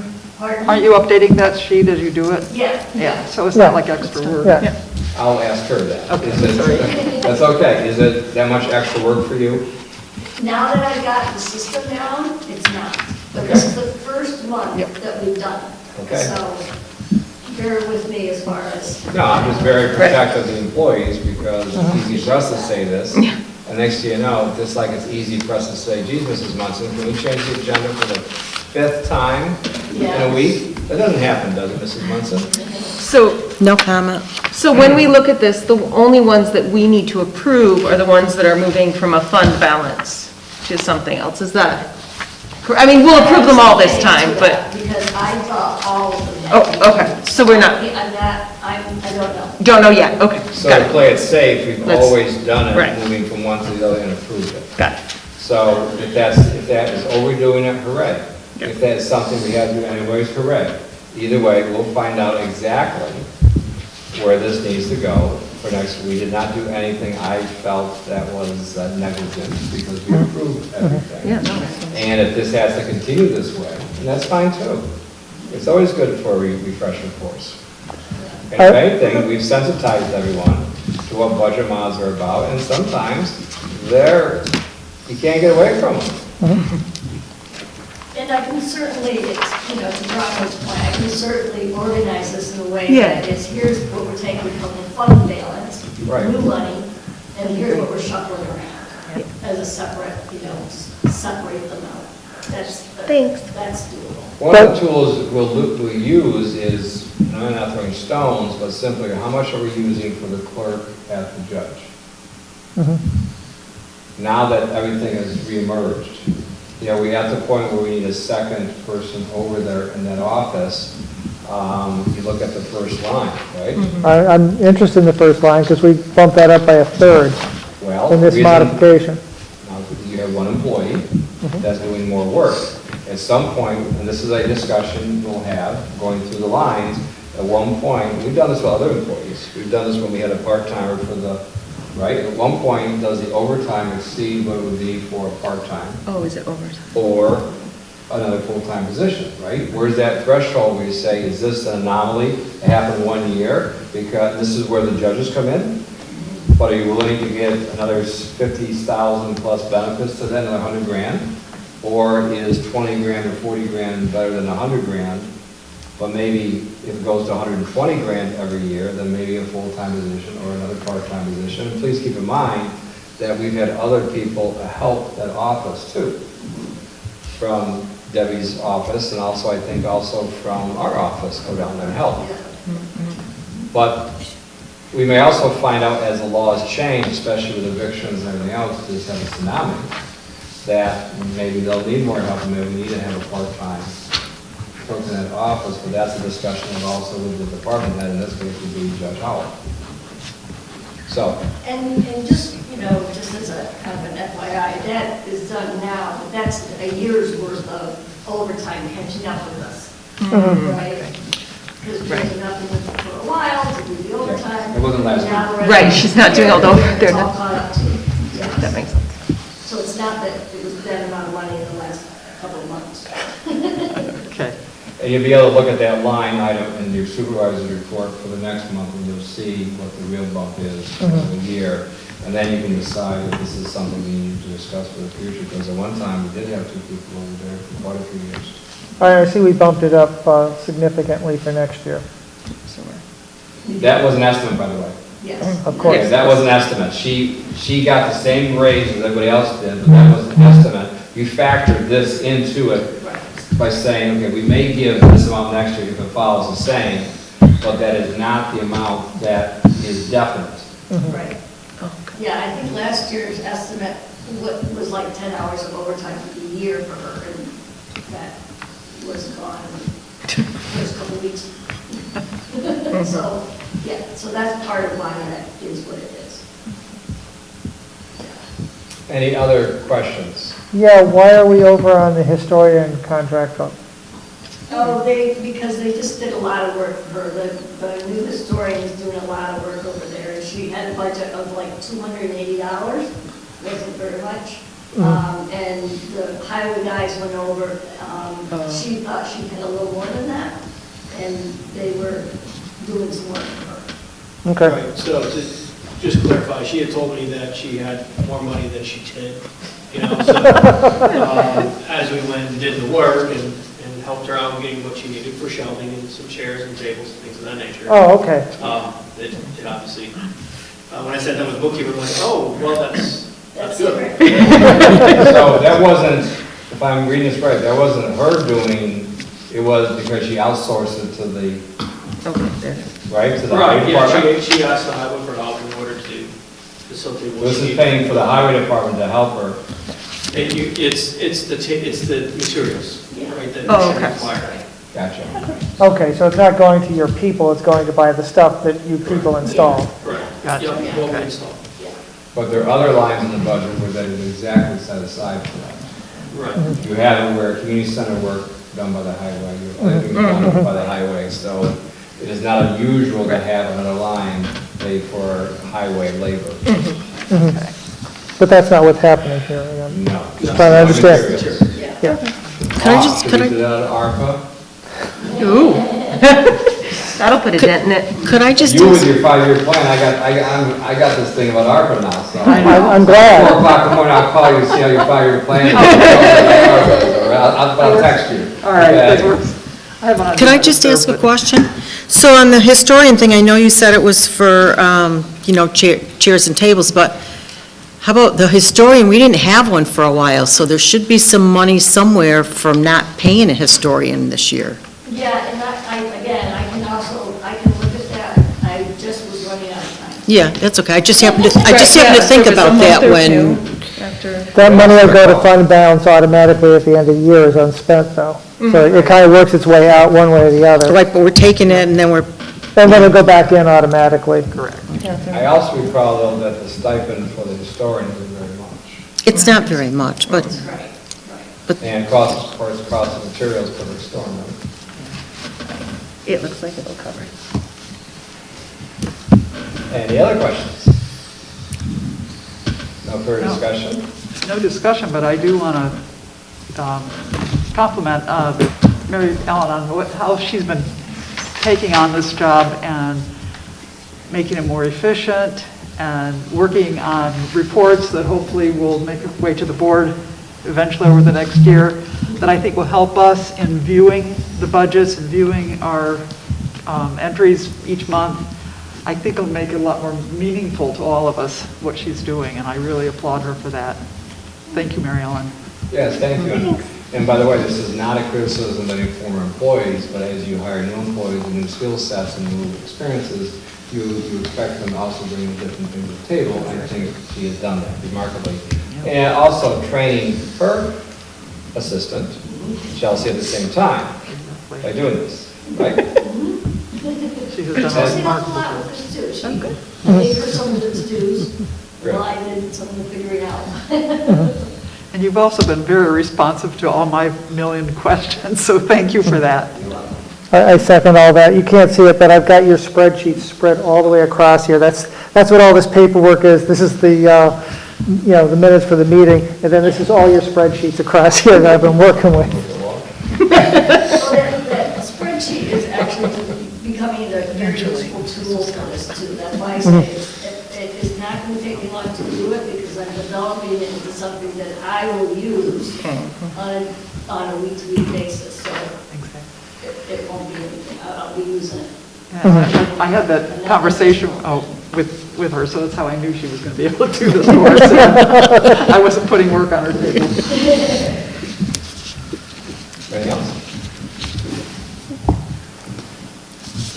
Andrew Benson, Yes? Ruth Groff, Yes. Bronwyn Losi, Yes. Joseph Wetmore, Yes. Edward Levine. Yes. Board member reports. Andrea?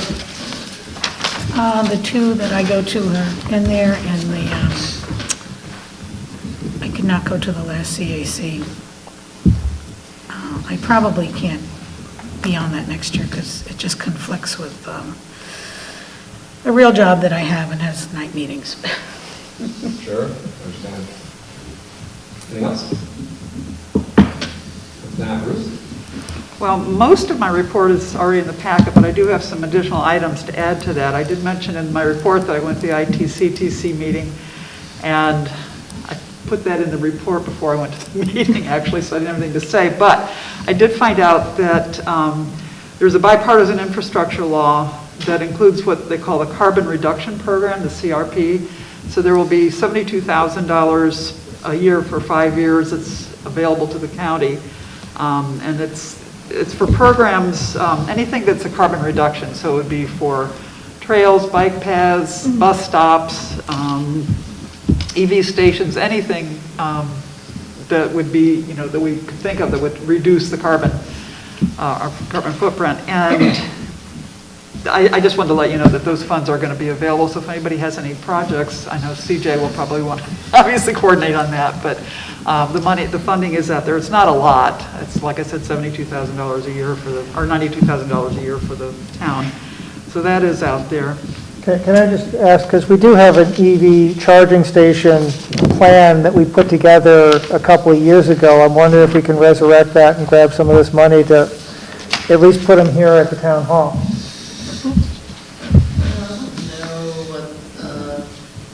That's a good question. There was a snag. Something happened. The money ran out. Yeah, New York, like, just petered out, like. Yeah, the money ran out just as we got our plan together. Because we had planned one there, then one at the highway department. One at Myers. One at Myers. We were going to do that 6 months a year. Maybe we shoot for one. That's what I'm thinking. Up here, maybe by the Start with one. by the pavilion. Yeah, with the commuters park and Right. ball players and all that. Yeah, that was where it was planned. At least to get it out there so people see it. So they start to get in that type of mentality. I mean, like I said. Start thinking like that, yeah. It's not the binary thinking where everybody has to have one of these, because it's not one size will fit all, but once again, start thinking in that regard, just like we do with heat pumps, just like we do with everything else. And I have a question about carbon footprint. We'll talk about this first, and if you want to pursue that, I don't know, if that's something you want to, once again, I don't want to delegate anybody to staff because they're healthy, but maybe you investigate what needs to be done for a charging station. You need to follow forms or? I would just follow up with Cornell Cooperative Extension. They'll know what the money is coming and, kind of where, what state funds still have money and then what might be coming up from the BIL or whatever they're calling it, the Building Infrastructure Act. I mean, the $92,000 for the counties.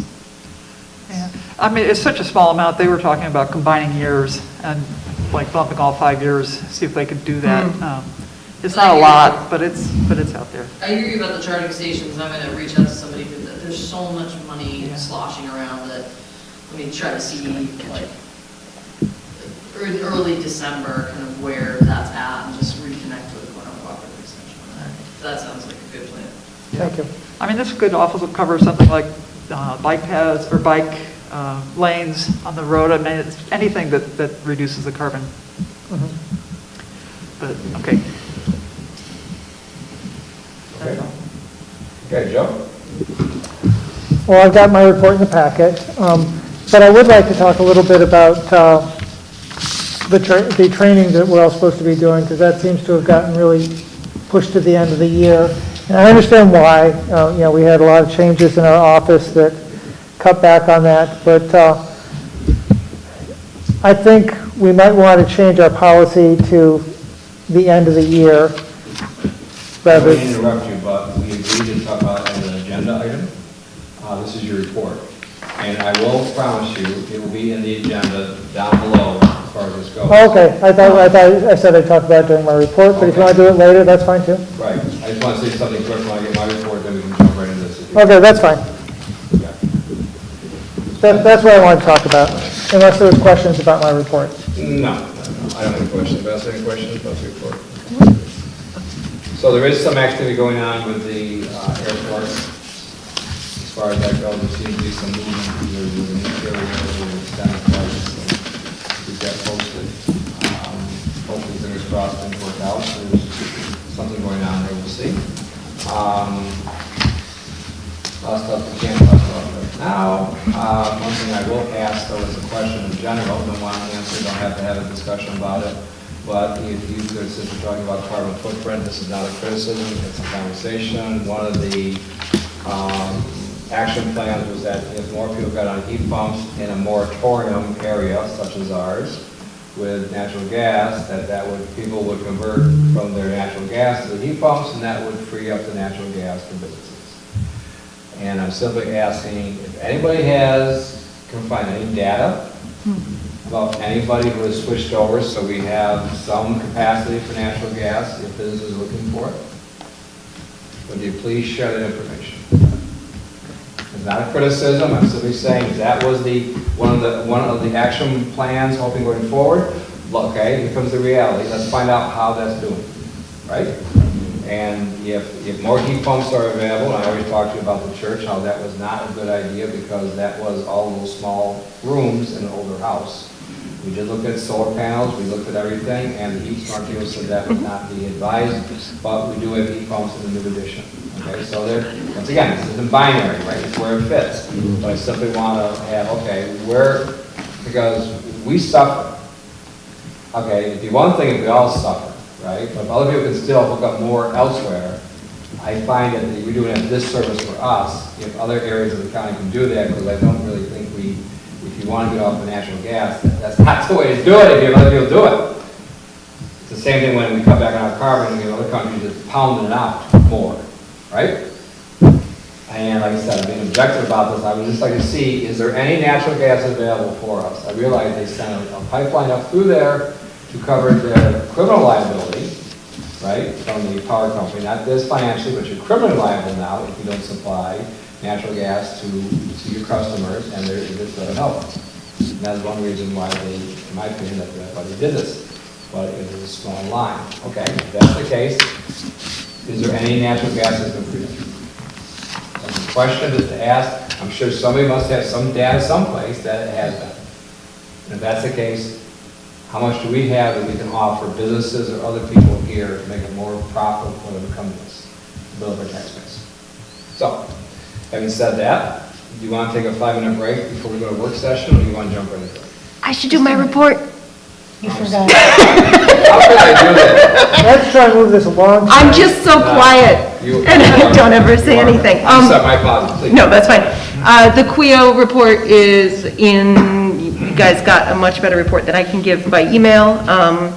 And the only other thing that I really worked on is this flow of task force, which we're going to talk about soon. So that's all. Okay, my apologies again. So you want to take a break first? Sounds good. We're doing a 5-minute break? We'll be back in 5 minutes.